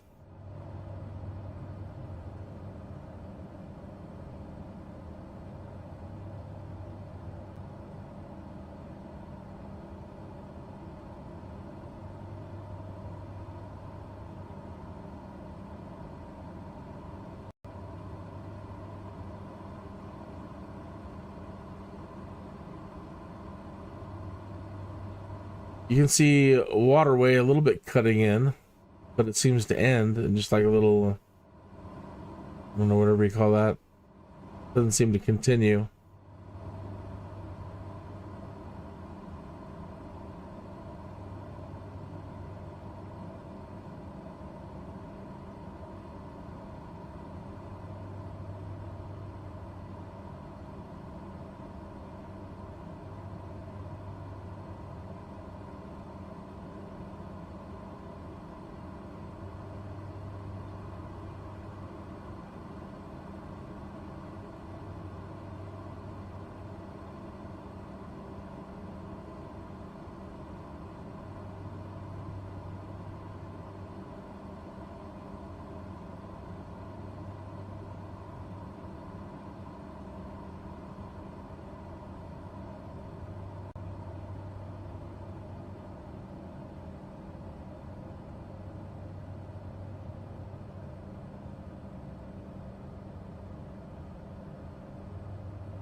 Is this it? Is this the... I mean, this looks way more like a stream than anything else.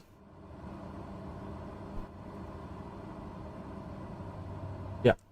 All right, folks, I need to... let me go ahead and play the rest of this video. I need to help somebody with something. Yep, this is it. We have found it. Pause. Get out of here. Oops. Pause. That's it.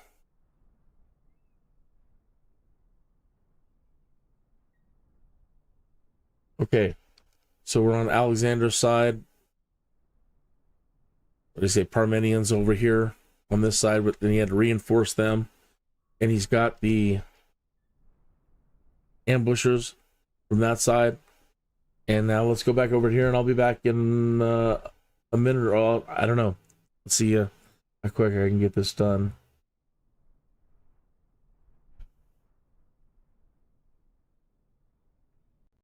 Pinpoint accuracy of the slingers comprising part of this raiding force succeeded in dislodging the enemy so quickly that its bulk was able to rejoin the main line of battle. Just 300 cavalry were seconded to keep an eye on the skittish enemy. With his concerns dealt with, Alexander ordered a slow, measured and deliberate advance to begin across his entire line, periodically halting in order to bait Darius into attacking first. The Persian king did not fall for it, instead keeping his line solidly behind the Pinarus. At last, when the armies were about to enter missile range, Alexander rode from one end of his line to the other, shouting words of encouragement to the highest officers and the lowliest footmen alike by name. He told the Macedonians of their valor and Philip, the Greeks of the injuries Persia had inflicted upon them in centuries past, and the loot-oriented Thracians of the booty that was waiting just for them. According to Rufus, as the great king then galloped back to his position at the head of his right wing, the Persian front raised a great cry of battle, which was then returned by the Macedonians with equal vigor. Then, almost simultaneously, both Darius's massed cavalry on the seaward flank and Alexander's strike force on the other side of the field, together with the central Macedonian phalanx, launched their attempted hammer blows. It was now a question of time. Parmenions' Thessalian and allied cavalry was beleaguered and outnumbered, and would eventually collapse. But would that crunch point come before Alexander could win the battle? The warrior king of Macedon charged directly across the Pinarus at the head of his picked force of companions and others, delivering a critical strike to the units opposing him almost immediately. Right. So that was right over there. Let me get the drone speed up.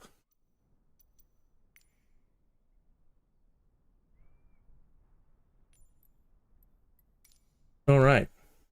Whoa. Wrong button. So he had to deal with those guys that were up on these hills, or wherever they were. So Alexander took care of them, got everybody holding, and now he's making this break this way.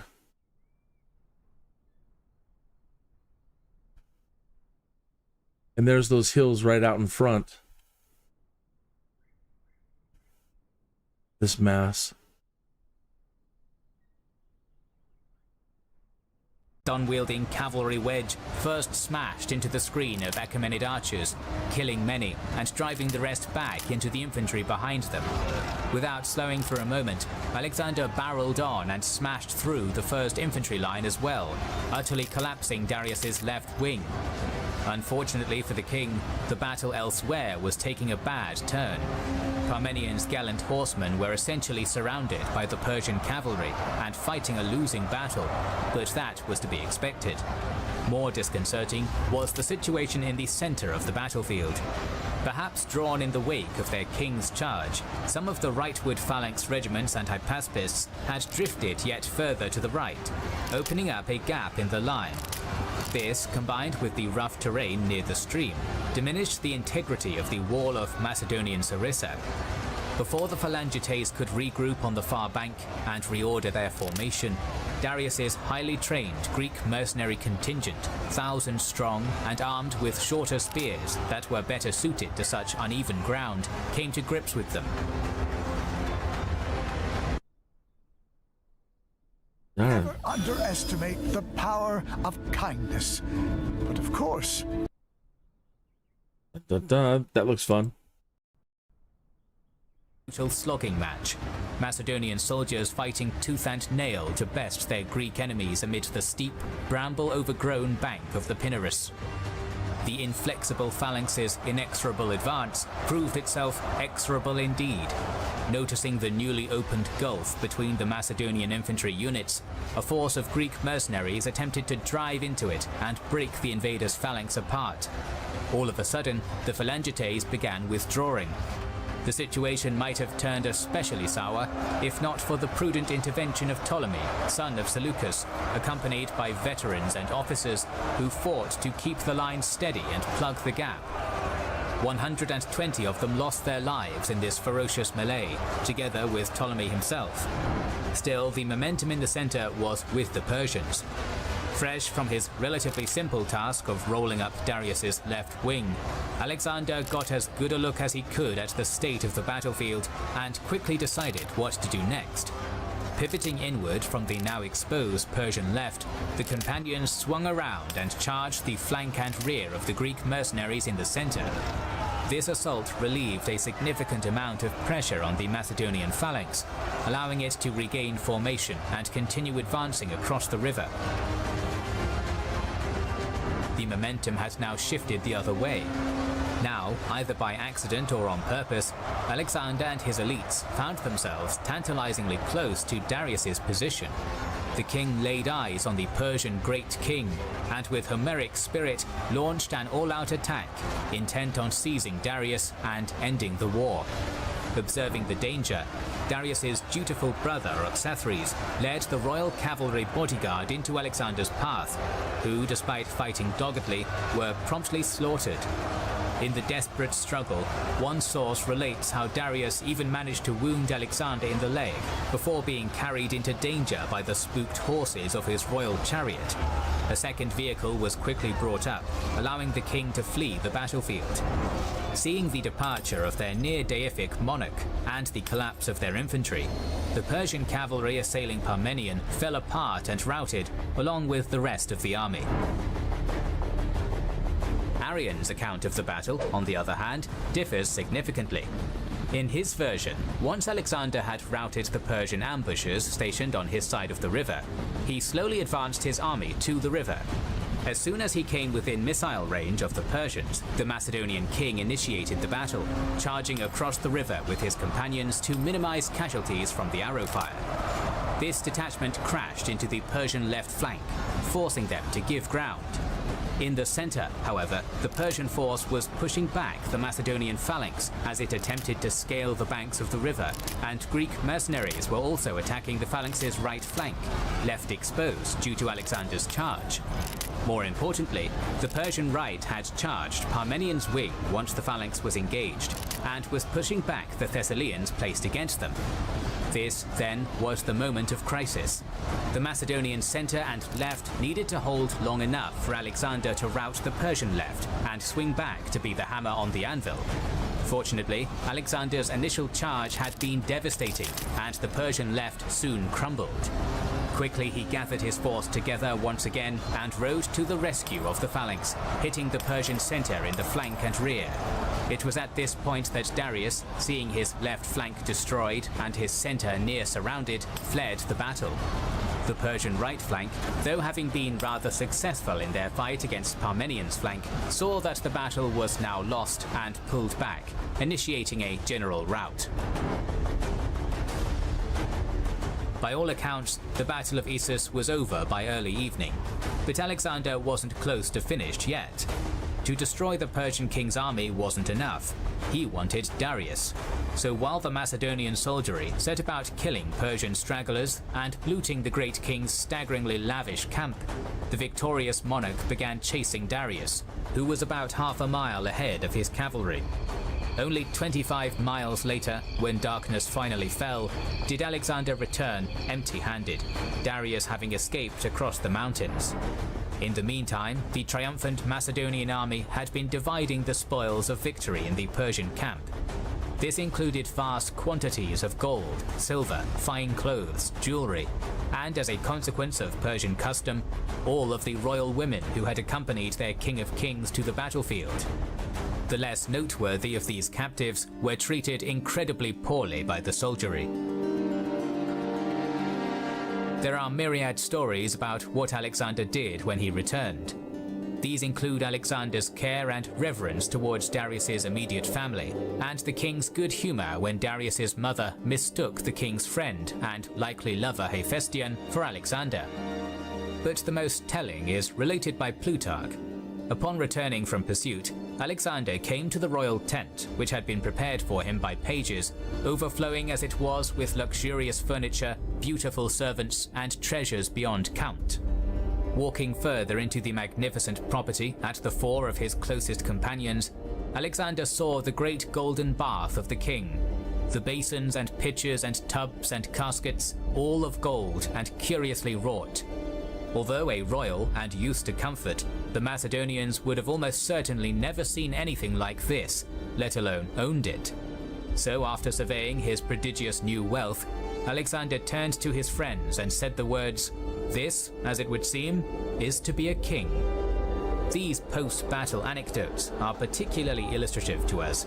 Arrian writes how he cannot but admire Alexander for treating the royal women with such respect and being magnanimous in victory, thereby highlighting the king's admirable personality. But this initial taste of oriental luxury and Alexander's reaction to it foreshadows the near despot that he would eventually become, believing he was to be worshipped like a god. But for now, Alexander had won the Battle of Issus in emphatic fashion. With it, the western half of the Achaemenid Empire was now open for conquest. In the next episode, we will talk about the Siege of Tyre. If you want to catch that video, make sure you are subscribed and have... Definitely subscribe to it anyway. This just scratching the surface of what, of all of the great stuff they have over there at the Kings and Generals channel. Let me get the,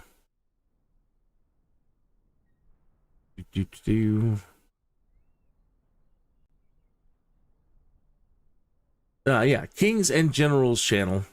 And yeah, this is this goes over everything Alexander did. Wasn't that fantastic? Okay, so whatever account, it doesn't matter. What happens here is Alexander swoops in from this side. Hello. Unfreeze. Unfreeze, please.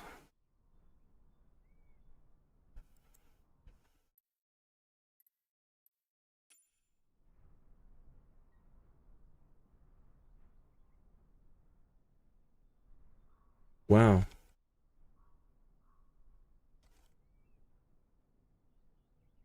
I don't know why I'm completely frozen. But this isn't frozen. That's fine.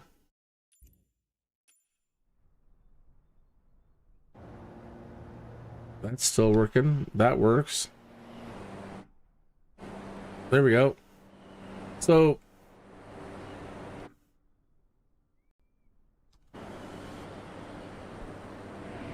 he sweeps in from this side. And he either has the resistance for a while or he doesn't. And in the second account, he swings back around.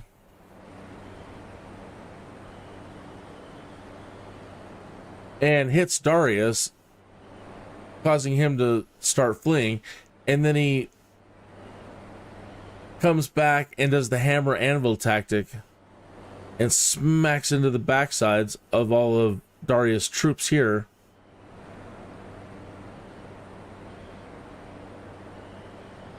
So everybody started routing over here in the center line here. So now everybody's routing. And these horsemen over here that were tied up, they see everybody pulling back to protect the king.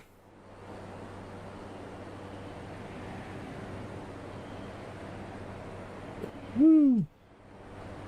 And Darius, in his cart, then is going to go around the mountains. Now, I don't know which way he went. We know that he's going to have to go south eventually. So maybe he came... There's the river still. They kind of, on that one map, it seems like he went around the mountains way over there again, but I don't know. Let's get a climb it.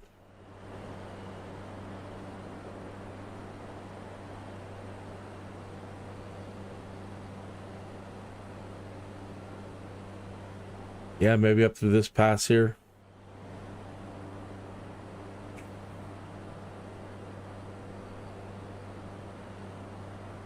What a surprise for the Persians.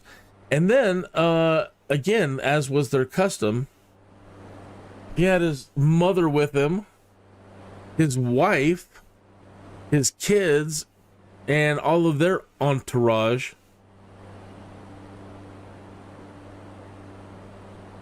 You know, all the people of the court, the ladies of the court. And he says that the soldiers didn't treat them too good.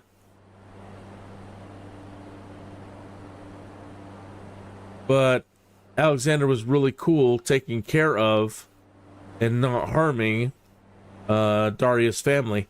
And he's going to keep them with him. And based on what I'm understanding is he continues to keep them with him the entire time from here on out.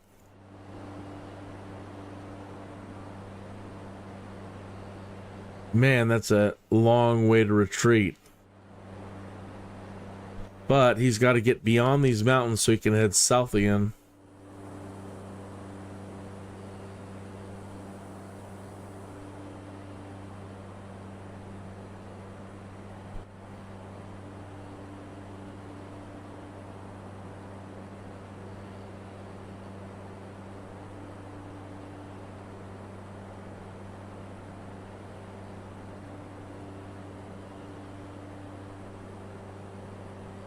So he needs to go now start rebuilding himself or dealing with his pride and everything that's just been destroyed right here. And he needs to plan another battle where he can control the environment better to try to guarantee him a victory over Alexander. So he's going to keep heading that way. Or again, he turns south, and then eventually he'll end up going back out there. And they say he even created had large areas cleared so that the horses could do their work, and so he did all this terraforming. Which leads me to believe, yeah, I think, he may have had 600,000. I mean, he was the king of everything. All the way out to India.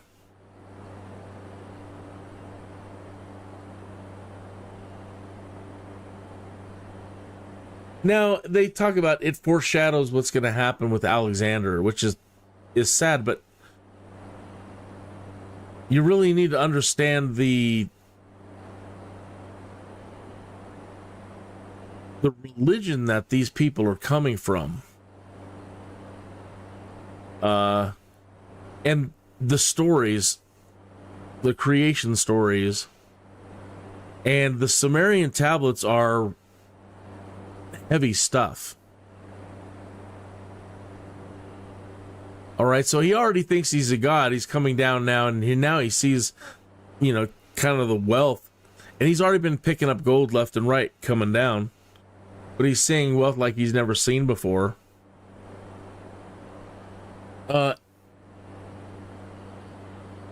And he's on a quest to understand the tales of his deityhood. They always say godhood. Well, gods aren't mortals. And demiurge is the step above deity.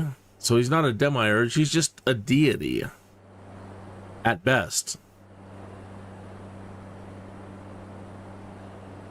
But anyway, as he gets to Babylon and I don't want to spoil everything, but he's going to get so red-pilled by their history, the crazies. There's the mountain, so he had to come around and get out and come around it this way. He's going to encounter some crazy stuff, folks. I mean, ancient aliens stuff.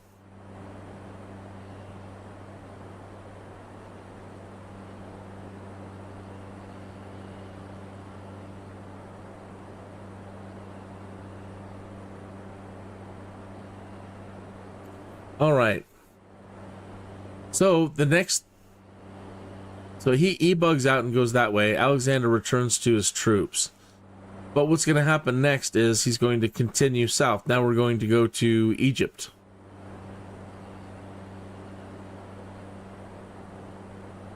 So some familiar modern places along the way that we're going to be passing here is we're going to be passing Jerusalem, Gaza. Alexander got in a big fight at Gaza as well. Then he's going to go to, and I might have the order wrong, Damascus, I think. Then he's going to turn the corner to the right and head towards Cairo. And that's what we're going to be doing right now. See how far we get. I'll go till 4 o'clock, and then I've got duties to perform between I'll be able to go a little bit longer. Either way, I'll be coming back for a 7 p.m. show, and we're going to pick it up wherever we leave off.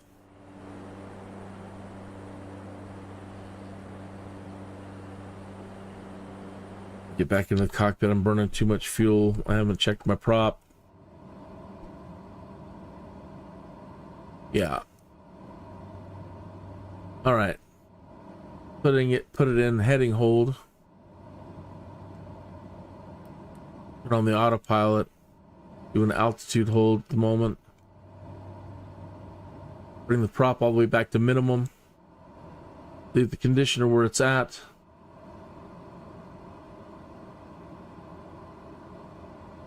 So we're in cruise mode. Okay, when you're taking off and you're landing, you want as much power behind you or in front of you as you can muster. So when you push the blue lever, the propeller, this propeller can twist. A lot of propellers don't twist, they're just fixed. But this is a fancy propeller. And so if you push this all the way forward, it turns the blades so that they chop into the air aggressively, right? And they generate a lot of forward momentum. So if you really, when you're taking off, you need all that power to get up off the ground. So put your prop all the way full forward. Now that we're up in the air, we're high enough, and we're in cruise mode,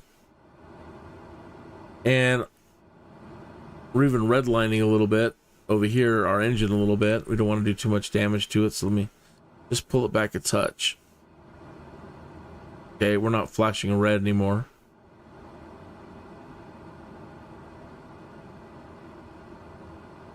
All right, doing 150 knots. We are at 12,000 feet.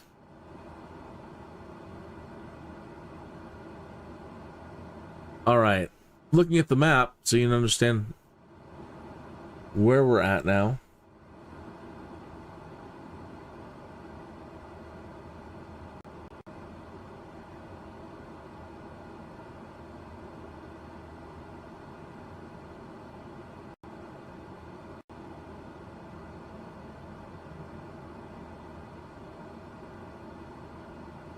Got us pointing in the wrong direction.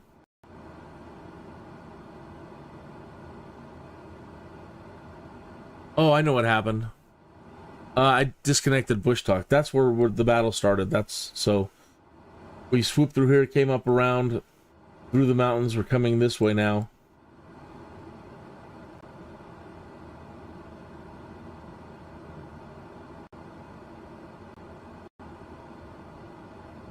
Okay, so as we come down here, I believe all this is Jerusalem. Here's Gaza down here.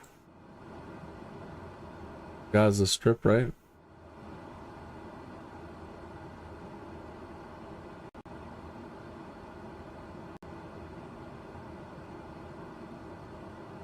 And then here's Egypt.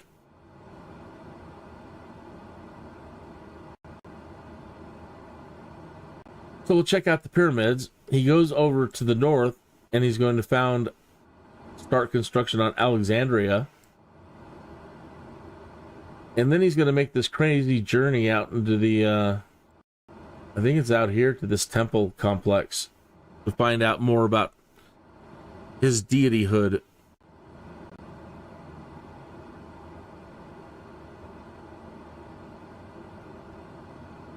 What a lovely mountain that is right in front of us, as mountains go.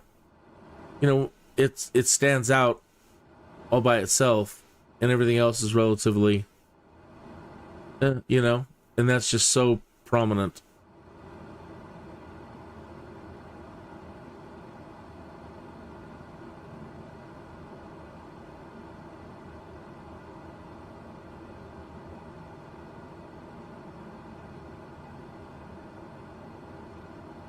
I wonder what those mountains are. But either way, right at the horizon where those other mountains are going, you travel down through here.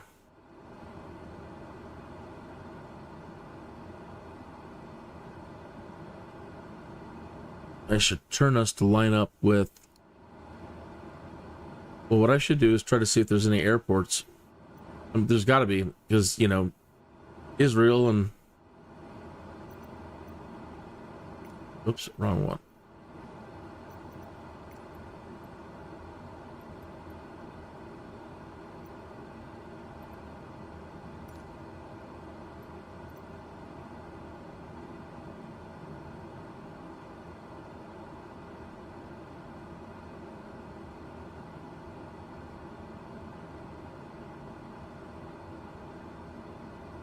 This map, I tell you.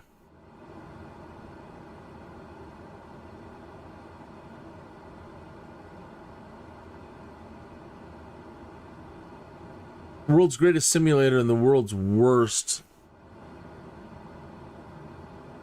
in-flight VFR map. The worst. Why isn't it stretching? Normally it dynamically stretches. Now it is not.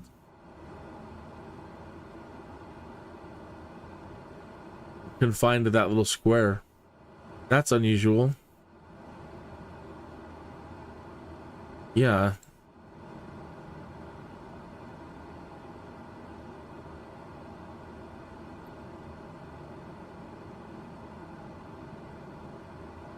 How silly. They've broken the map.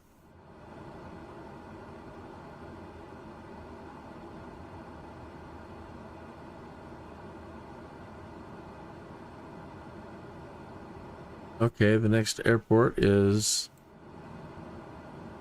Okay. Over here.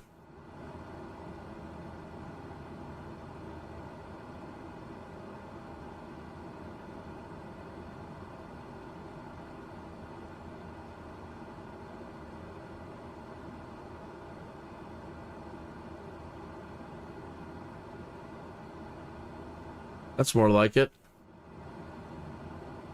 I was expecting there would be a lot of airports.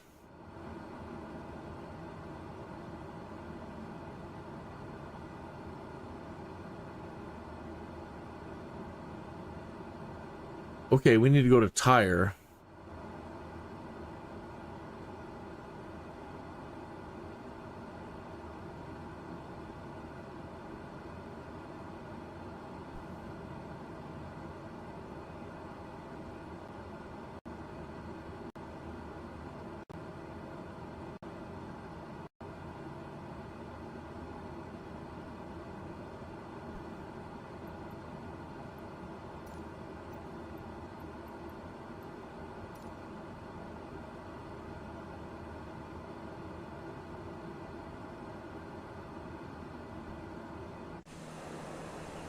All right, so along the route here is a city-state called Tyre. Was, still is maybe, but they were on an island just off the coast.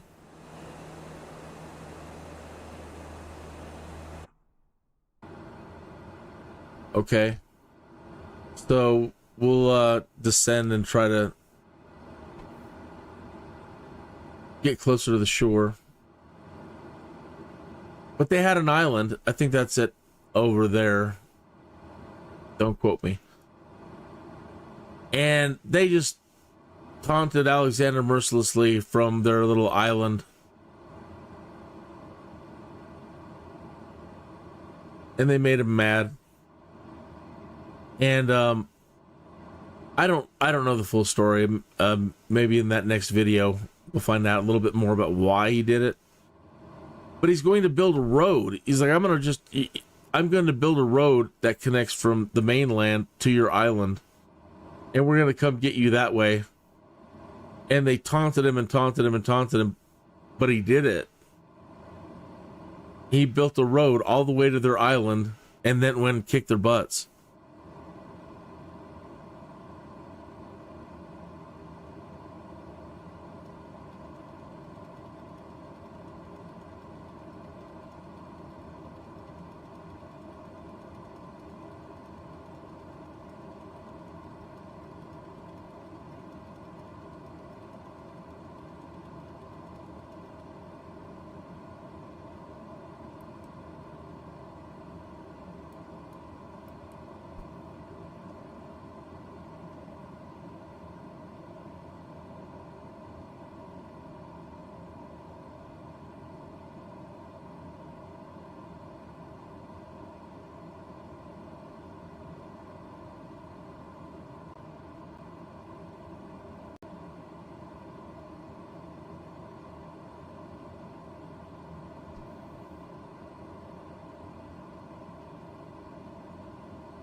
Belated hello. Everybody's being so quiet in the chat, I wasn't looking. And MCFC boys came in and said hello, and I may have missed you. But hello.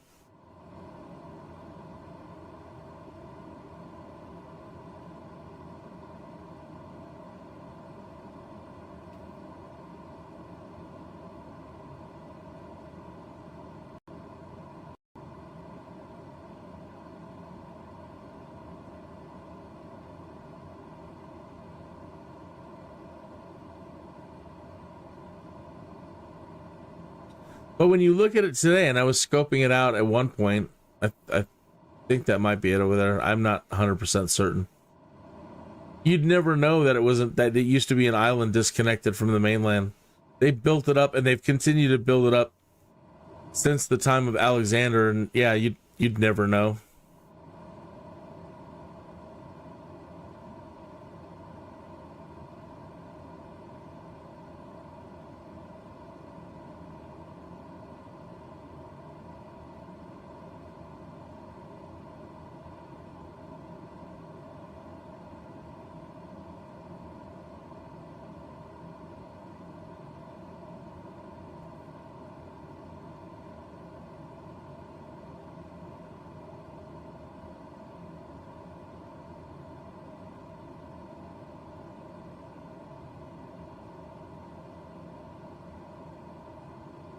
I want to say it's that out there. See what I mean? If we were to just look straight ahead, and you see this harbor over on this side, I believe that's where some of the enemy ships were holed up. That means that whole thing out there beyond that, this all used to be an island, and Alexander built a causeway, and they've filled it all in since then.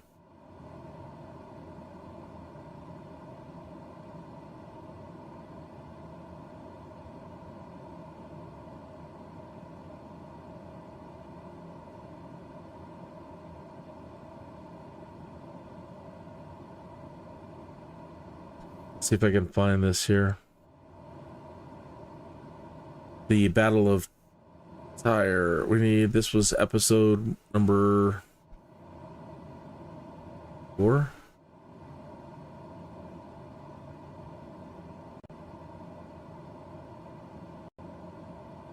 Thank you, YouTube.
Alexander wasted no time in enacting his peerless ambition. Not only had he eliminated his enemies at home and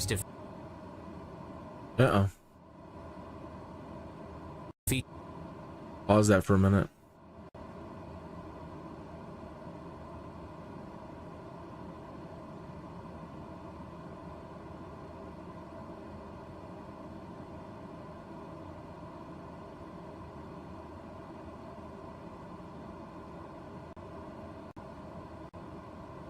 It's acting like it's such a big deal.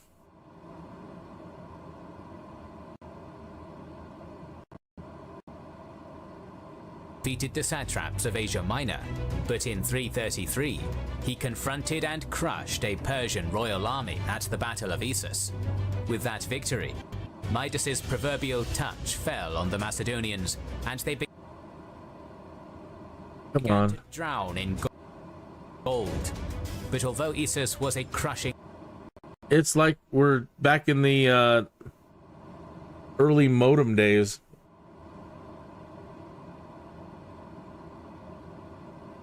Everything is really running really slow.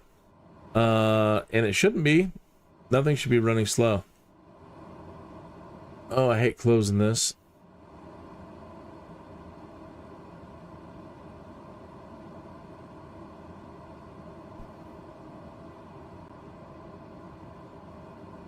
Close that.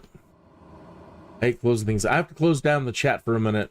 I'm not sure why I'm having lag, but I'm trying to close everything that I can possibly close. Let me back this up. Hope nothing's trying to download itself in the background. Nope.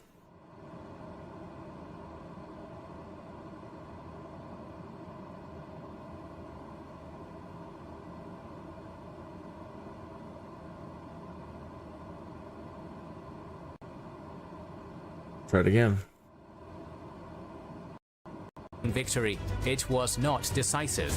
Darius and the remnant of his army had escaped and would waste no time in drawing on the reserve manpower of his giant empire.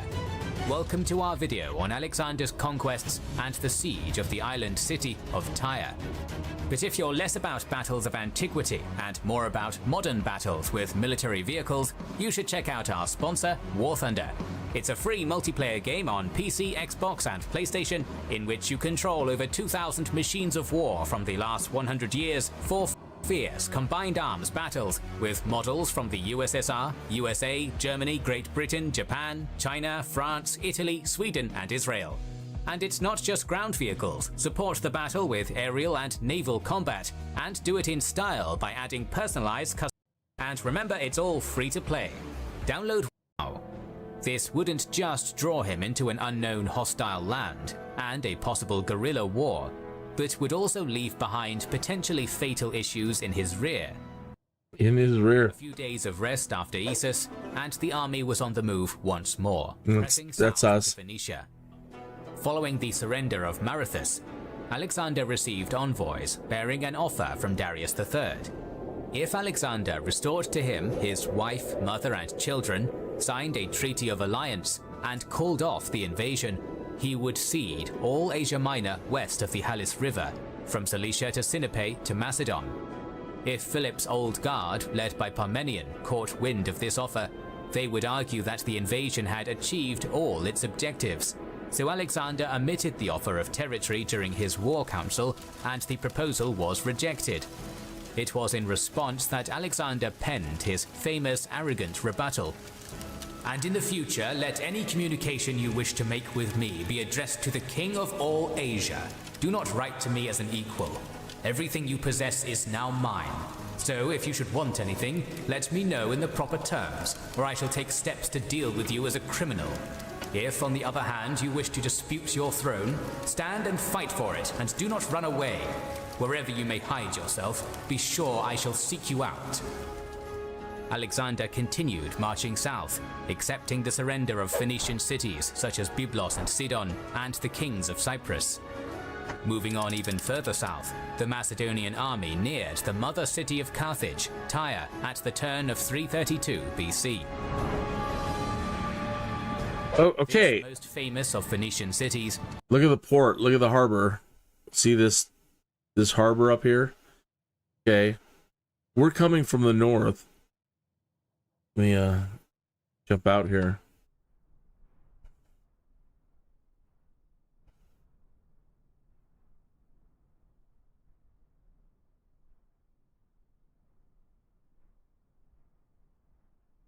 Do.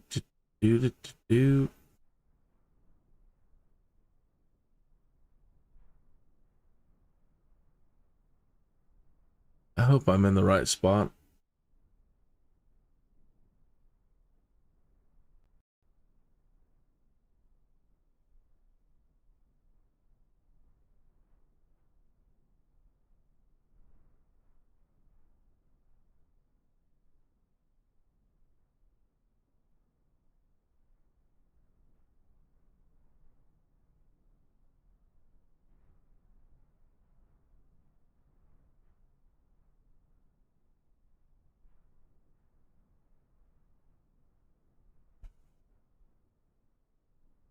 See this causeway down the middle?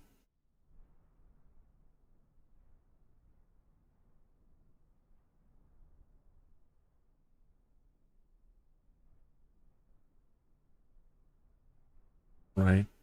And then take note of all this forest over here.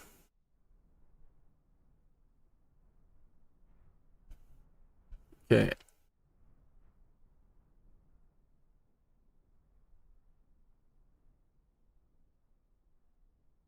So, get back to the plane.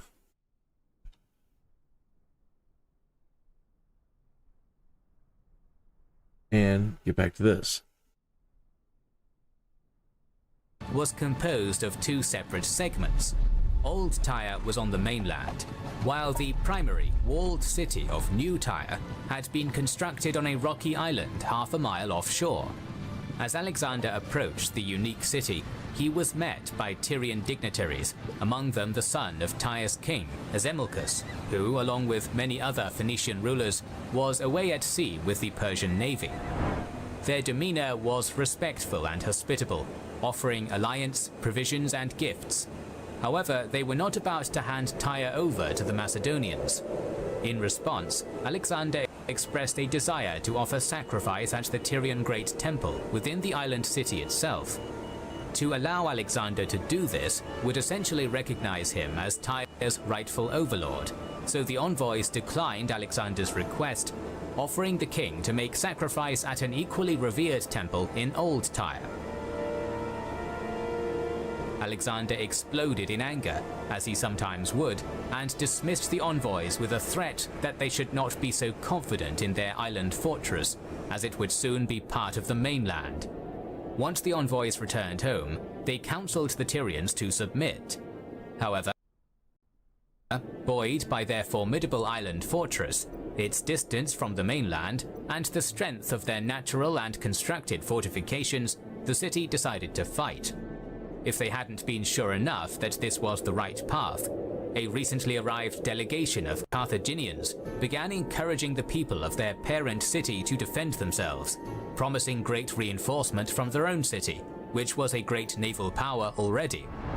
Despite his anger, neither Alexander nor his soldiers were too enthusiastic about besieging the island city with a purely land army, as it would delay the campaign for a long time.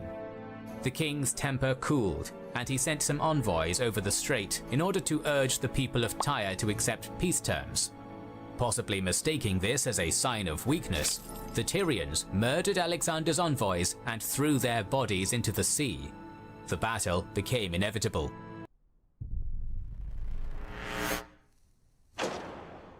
Hello there.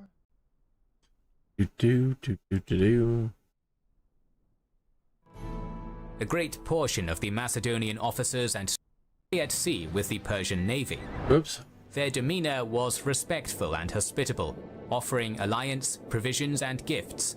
However, they were not about to hand Tyre.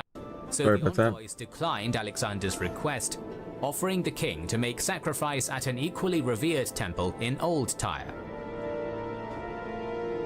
Alexander exploded in anger, as he sometimes would, and dismissed the envoys with a threat that they should not be so confident in their island fortress, as it would soon be part of the mainland. Once the envoys returned home, they counseled the Tyrians to submit. However, buoyed by their formidable island fortress, its distance from the mainland, and the strength of their natural and constructed fortifications, the city decided to fight. If they hadn't been sure enough that this was the right path, a recently arrived delegation of Carthaginians began encouraging the people of their parent city to defend themselves, promising great reinforcement from their own city, which was a great naval power already. Despite his anger, neither Alexander nor his soldiers were too enthusiastic. If you played Rome Total War, you know how far Carthage is from here. It's far. Carthage is far from here. So the Carthaginians show up and they're like, yeah. Tell them off, we'll help you. And then they don't show up to help. About besieging the island city with a purely land army, as it would delay the campaign for a long time.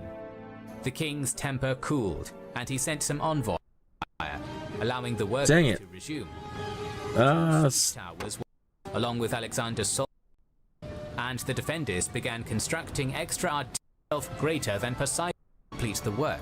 Macedonian army. Sorry, folks. Populations of nearby towns and cities were drafted to serve as a labor corps, which supposedly totaled many tens of thousands strong. Now possessing the material and the men to use it, Alexander began slowly constructing a 200-foot wide mole from the mainland across to Tyre, where it would connect just south of the Sidonian harbour. The king's engineers would sink wooden piles into the mud, pack stone between them to serve as a foundation, and then lay massive timber beams to complete the work. In the muddy terrain and shallow water adjacent to the shore, the going was relatively easy, and the mole's construction got underway with haste. Alexander was constantly present at the forefront of the effort, precisely instructing his workers how to proceed, motivating them with words of encouragement, and even handing out rewards for men who had particularly impressed him with their skill and gusto on the job. The Tyrians, initially believing the mole to be some kind of joke, rode out and mocked Alexander, jeering and asking the king if he thought himself greater than Poseidon. The Macedonian efforts were so disconcertingly effective, and the work was being enacted in such efficient time, however, that the people of Tyre quickly changed their mocking tune. Some of the city's women and children were evacuated by sea. The Tyrian fleet was made ready, and the defenders began constructing extra artillery pieces in anticipation of a proper fight in the very near future. Trouble began for Alexander's besieging army when the mole reached deeper water, taking the construction near missile range. Aiming to stop Alexander's effort in its tracks, Tyre dispatched a squadron of skiffs to each side of the mole. Near unopposed on the sea, and loaded with missile troops and light catapults, these skirmishing vessels darted in close and unleashed a focused crossfire into the massed labor corps working on the land bridge. The draftees, along with Alexander's soldiers, who worked without their usual armor, suffered terrible casualties in this initial naval sortie, and were unable to continue working. To counter this kind of attack, a series of hide and canvas screens were rigged to serve as a barrier against arrow fire, allowing the workers to resume. 2 siege towers were also constructed at the end of the mole, to allow Alexander's own missile troops a platform from which to respond. Difficulties now began increasing for both sides, and with that difficulty came superstition. Rumors of ill portent spread, of Macedonian ration bread leaking blood, Tyrian defenders having visions of Apollo, and it is even said a great ocean leviathan smashed into the mole before swimming away again. Next, to counter this latest stroke, the Tyrians brought forward a large transport ship and loaded it to the brim with brushwood, pitch, sulfur, and other fiercely burning materials. This fire ship was towed in the mole's direction by a pair of Phoenician triremes, who then at the last moment peeled away and flung the makeshift floating bomb at Alexander's siege bridge like an ancient cruise missile. It struck the edge and burst into an oily, blazing inferno, severely damaging them all, burning down the towers and killing a great many of the king's troops. At the same time, the Tyrians launched another sortie, this time landing swiftly on the beaches south of the mole and assailing the laborers who were in the process of ferrying stone from Old Tyre.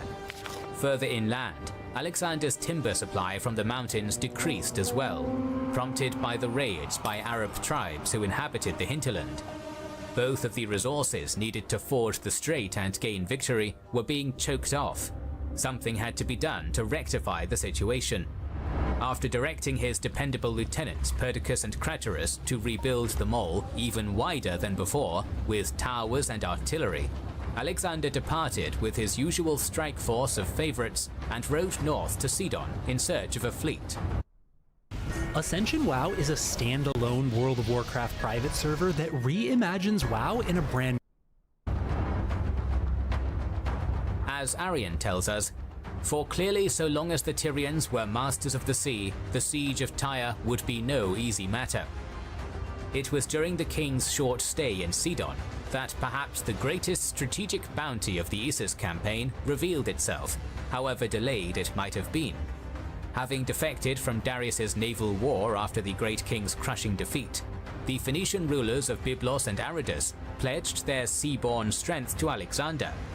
Together with the Sidonians, that totaled around 80 high-quality vessels with equally high-quality crews. Other scattered vessels sailed from Lycia, Macedon, Rhodes, and other places. More promising still, the kings of Cyprus, seeing which way the wind was blowing, brought 120 ships and added them to Alexander's growing armada a day later.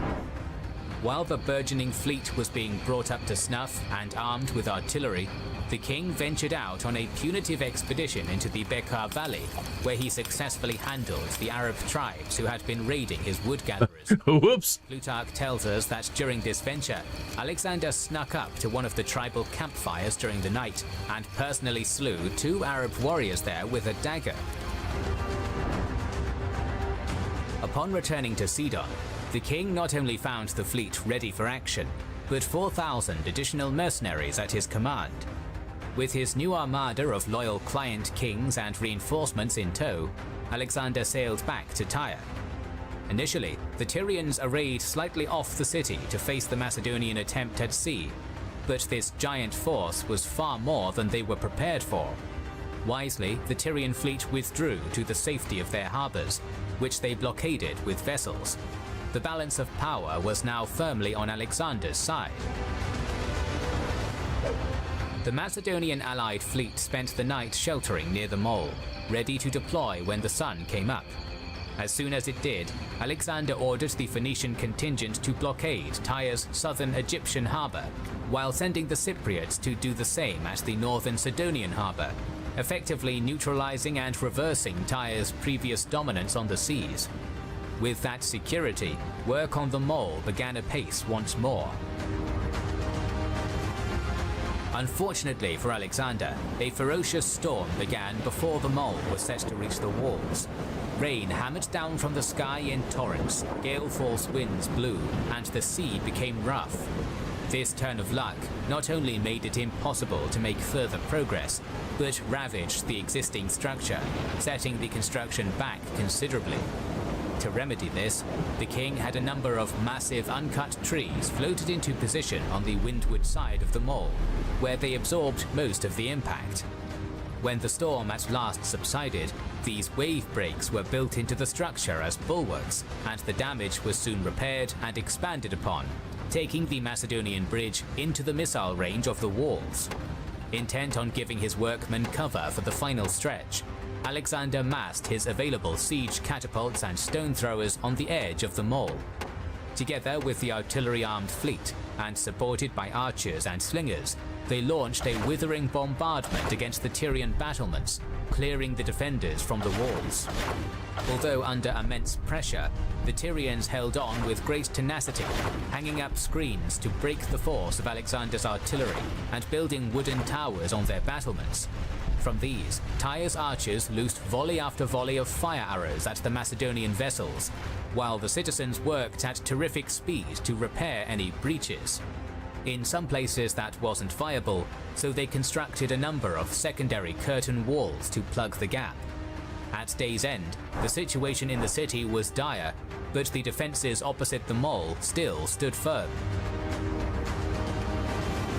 Sailing around to the seaward side of Tyre in the dark of night, Alexander attempted to take the city while it was sleeping, but was foiled only by another short but violent storm and forced to pull back. The Tyrians used this moment of breathing space to scatter large chunks of stone into the shallow water adjacent to the walls, making it incredibly difficult for Macedonian ships to get close. In a desperate maneuver, Tyre's inventors and engineers began devising strange weapons to repel the invaders, including a fire thrower that belched molten metal, barbed tridents, rope-cutting scythes, and even militarized fishing nets to ensnare any Macedonian escalade. This last-ditch attitude was exacerbated by bad news from abroad. 30 more Carthaginian emissaries arrived with words of encouragement, but they regretted to inform their mother city that aid would not in fact be arriving.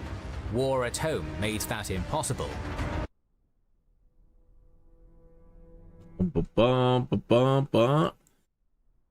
I like watching these things and being able to see in the world down there where this stuff took place. I love it. Oops. Time clearing the stones which had been dumped into the water, allowing his ships to once again get close to the walls.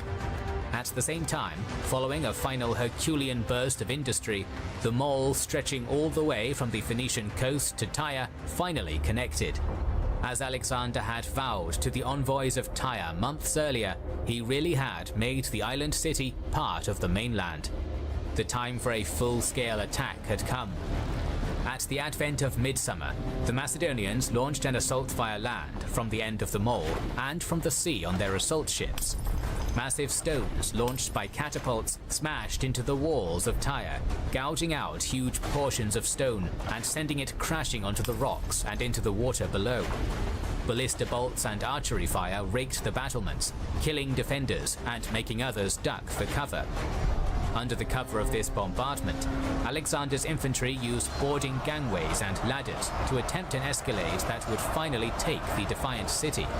They put fierce pressure onto the Tyrians, who fought back ferociously in a conventional manner, but also used their mad inventions to turn the attackers away. Especially mentioned for their effectiveness were a number of metal pots filled with sand and gravel, heated until it was glowing. This fine mixture was then tipped onto Alexander's advancing soldiers, where it sifted behind armor plates and burned into flesh. After a long struggle which yielded no real results except for brutal casualties, the king was once again forced to abandon the effort at nightfall. Dejected and exhausted by the long siege, both he and his companions were about to simply bypass Tyre completely and march on to Egypt. But Alexander held on, if only because giving up now would be costlier than doggedly soldiering on. His persistence was to be rewarded. As they themselves were now in a desperate situation, the Tyrian ships at the Sidonian harbour launched a massive naval sortie completely by surprise.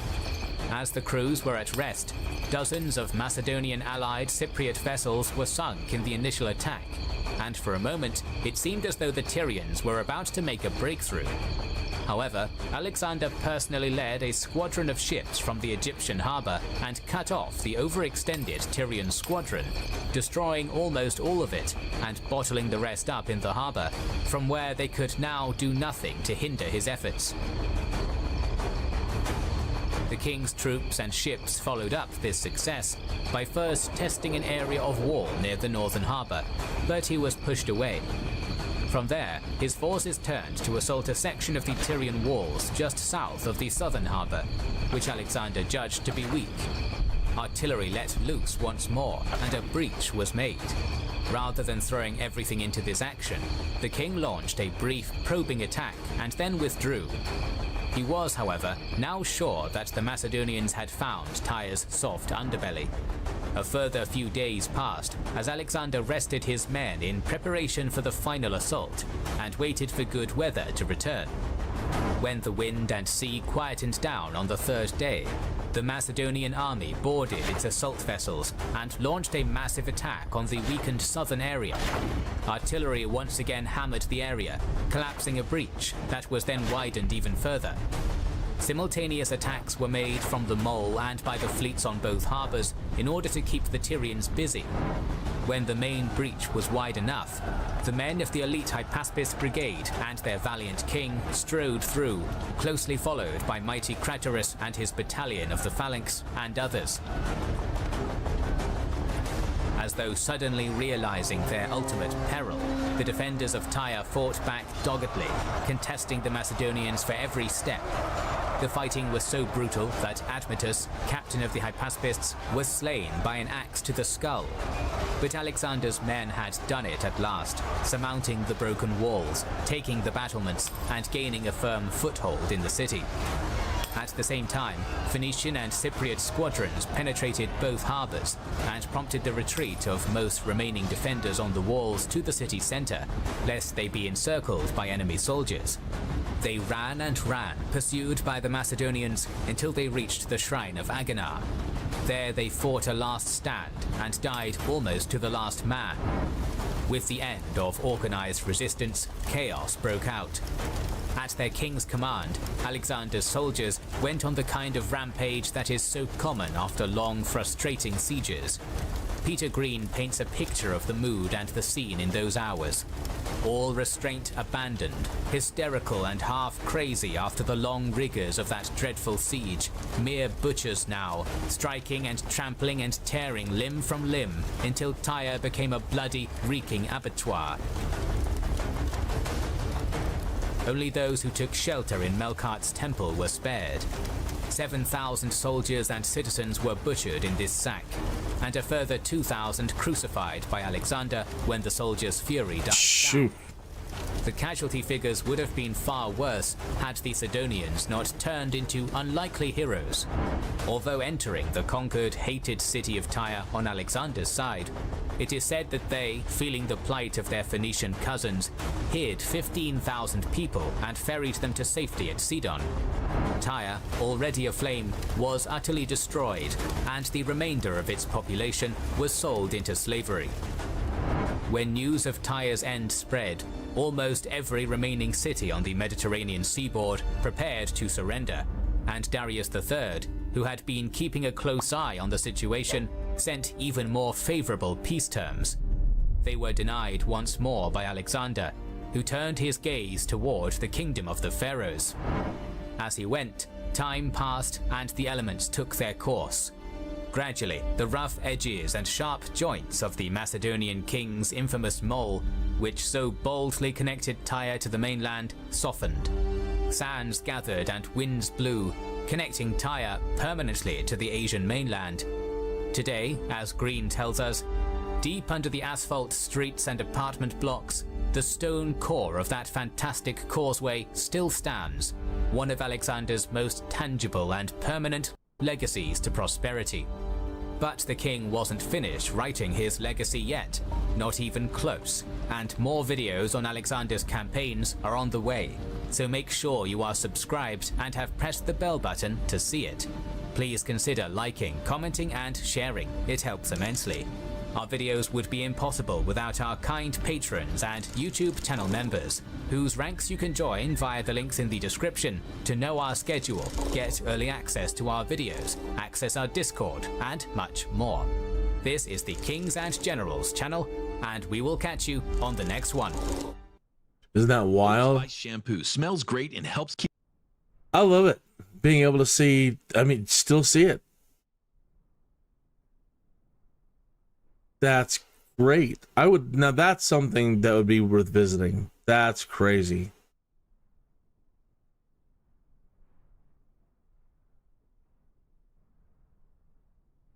Man, they really made him mad. Mad as can be. All right, so they said now he turned his gaze from here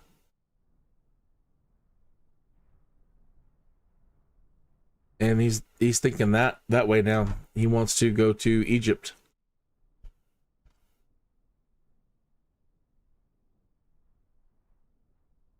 Out there.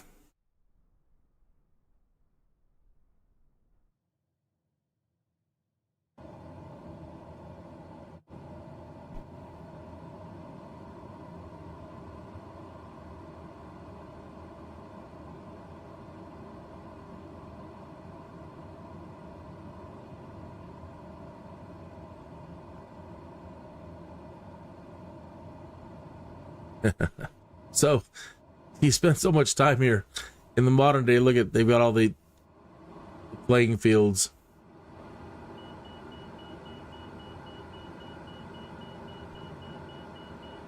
Going a little faster than we need to be going.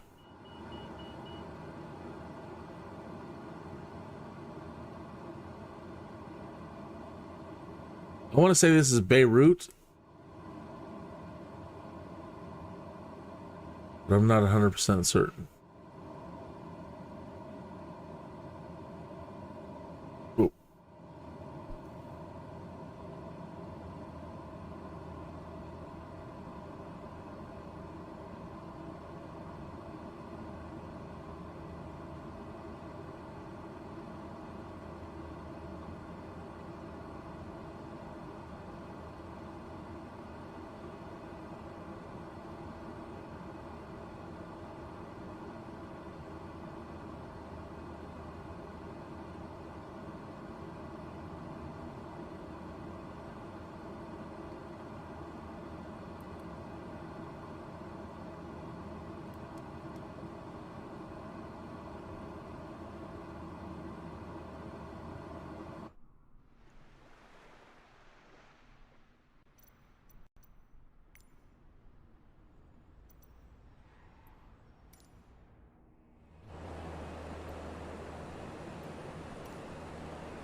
This is the first city of any real size that we've seen so far in this journey.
I'm going to turn down the level on the terrain for the moment. Terrain. Back to 100.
It is 4:20 in the afternoon, and you know what that means.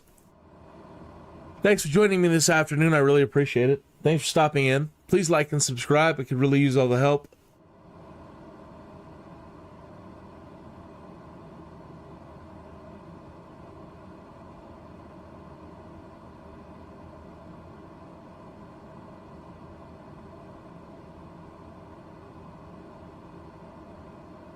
I hope you are enjoying this. I am enjoying it. This is this is to me the best part of not only learning how to fly, but to, I say go to these places. I know we're not really going there, but as a recreation of the Earth goes, this is pretty fantastic.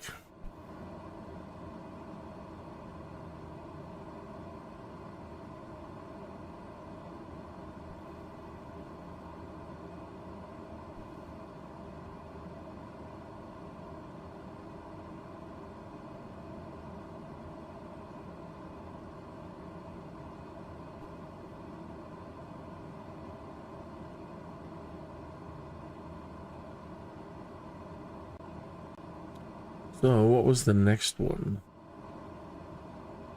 Oh, the next one is the Siege of Gaza. Never underestimate the power of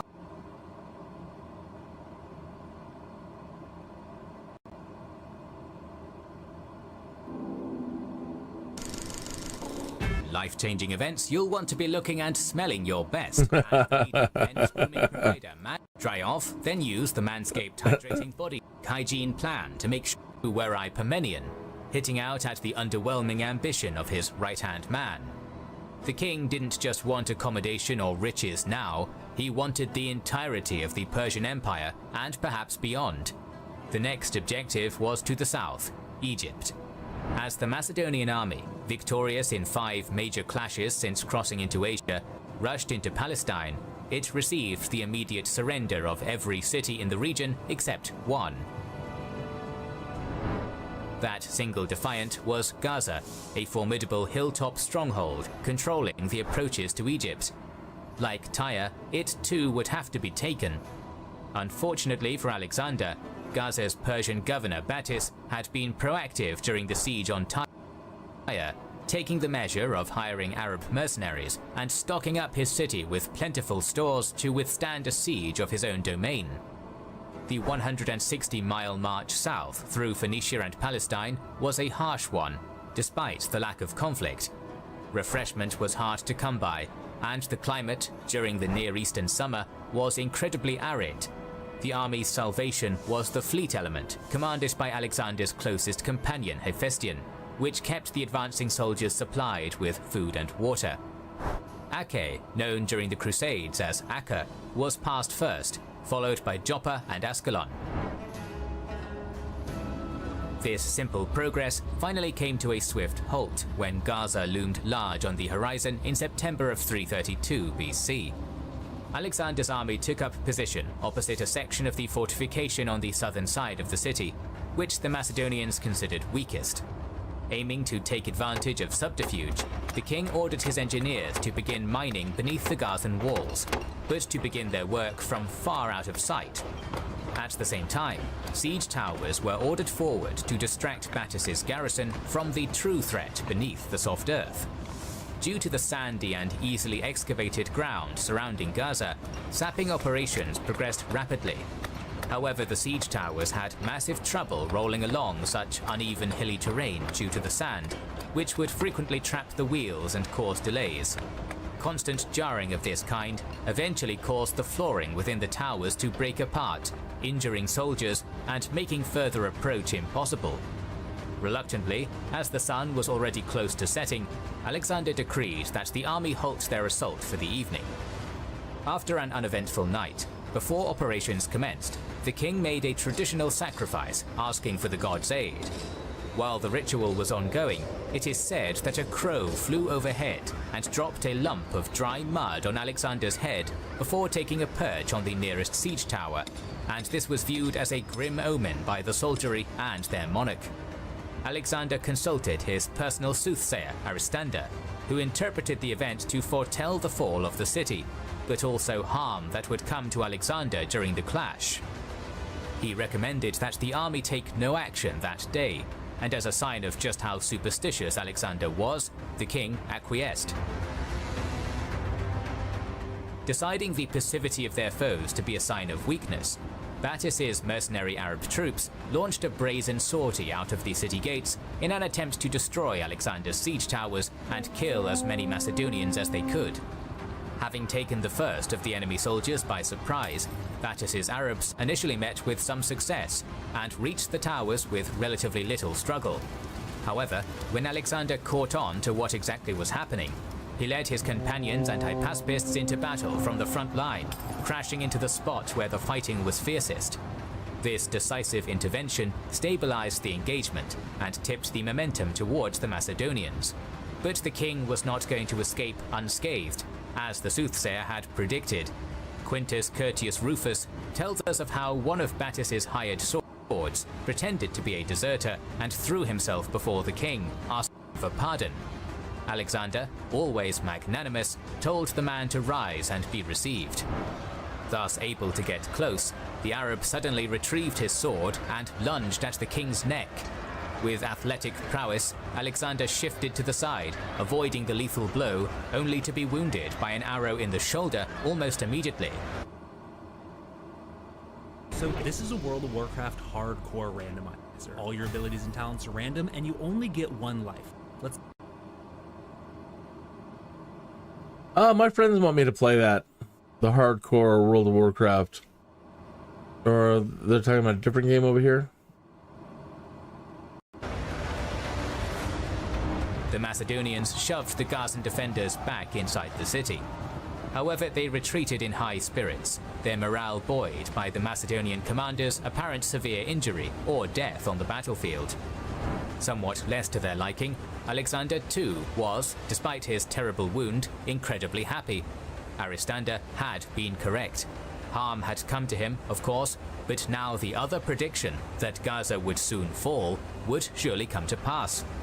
While the king recovered from yet another near miss that might have ended his life, he commanded his army to begin yet another monumental feat of engineering. In an arc around Alexander's siege lines, the earth was piled up and up over the course of several weeks until it created a mound that was as high as the escarpment on which the city sat. Onto that encircling artificial hillock was placed the heaviest Macedonian artillery that now could unleash devastating missiles from its new higher position. It was now October. 2 months after the king's initial investment of the city, he launched a withering bombardment from the mound, which cracked open a portion of the city walls and allowed his elites to breach them. Despite fearsome resistance, Alexander's army was not to be denied its prize. Gaza was taken, looted, and its male population wiped out, while the women and children were sold as slaves. Alexander finally crossed into Egypt now that the way was clear, reaching the gateway to the Nile, Pelusium, in just a week. When he and his army arrived, they were met not by a dogged garrison of defenders, but by a cheering crowd of overjoyed people who regarded the invading Macedonians as liberators. As the Romans would in a later age, the Persians had treated Egypt as an exploitable breadbasket for centuries, ruthlessly crushing unrest and suppressing the native religion. The Egyptians, in turn, reviled the Persians. The Achaemenid governor, Mazaches, realized his unstable position and received Alexander with friendship, granting the king open access to Egypt and its treasuries. From Pelusium, Alexander sailed up the Nile to Memphis, the ancient capital of the Nile kingdom in its days of strength. In contrast to the first Achaemenid conqueror of Egypt, Cambyses, who is said to have profaned the divine Apis, Alexander showed himself as a friend by offering the god special sacrifice. Then, on November 14th, 332, the priesthood at Memphis placed the double crown of Upper and Lower Egypt, symbol of the pharaohs, onto Alexander's head and gave him the traditional scepter and flail. The ruler of Macedon was now also Pharaoh of Egypt, god and... Yeah, and I don't really want to get too much further than that. Started 4:31. We didn't make it to Alexandria. It's because I forgot the whole Midas thing, and having to go up into and to do that. So that took. We would have made it to Alexandria had I not done that.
I don't even think that was Gaza. Not at all. I think it's way down south still.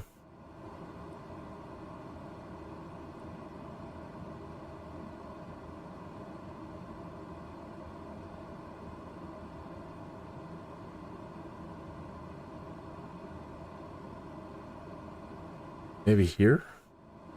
Or further?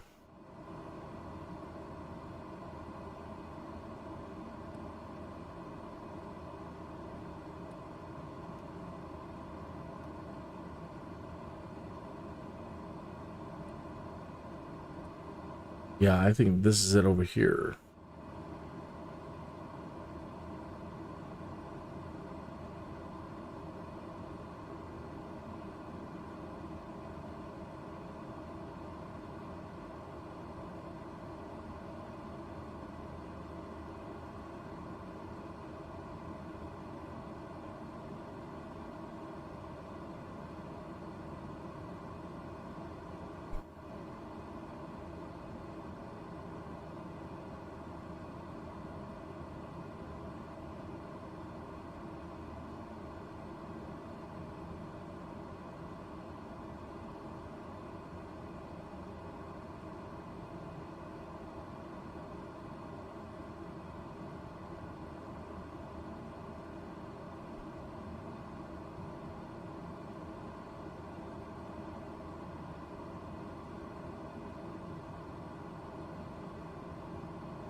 You know, there's an airport right down below us, and I think I'm going to stop here. And we'll pick it up this evening at 7 p.m. or so.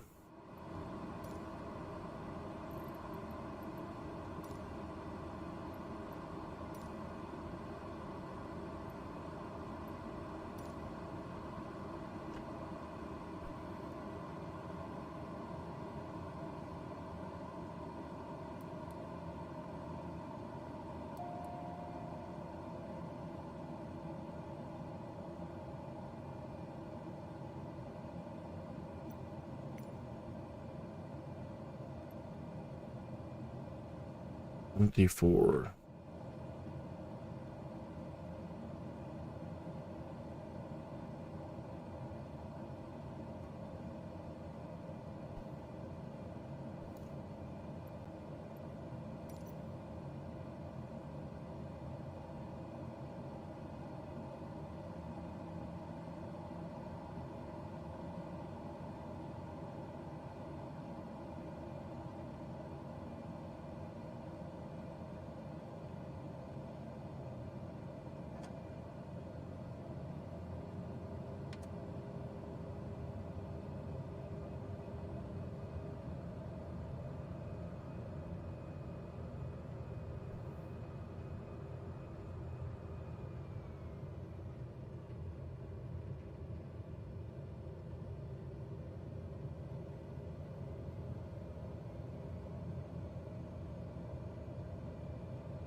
Good enough. Oops, I had that screen up the whole time down there in the corner.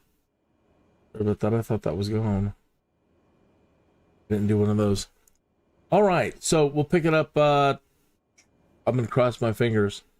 Try to pick it up tonight at 7 p.m. and try to get to Egypt check out the pyramids and go to try to check out that place where he went and learned more about his divinity. So, check out Alexandria.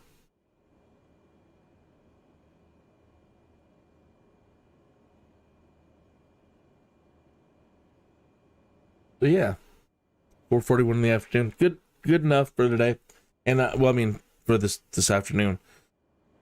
So it's chores and dinner and other activities. Pardon, and then back at 7 p.m. I've drank so much coffee and I'm still just been yawning. It's been kind of a whatever. I don't want to say it's been a boring flight today, but when you do long stretches like that, like when we opened with, it can be rough. All right, I will see you folks in a couple of hours.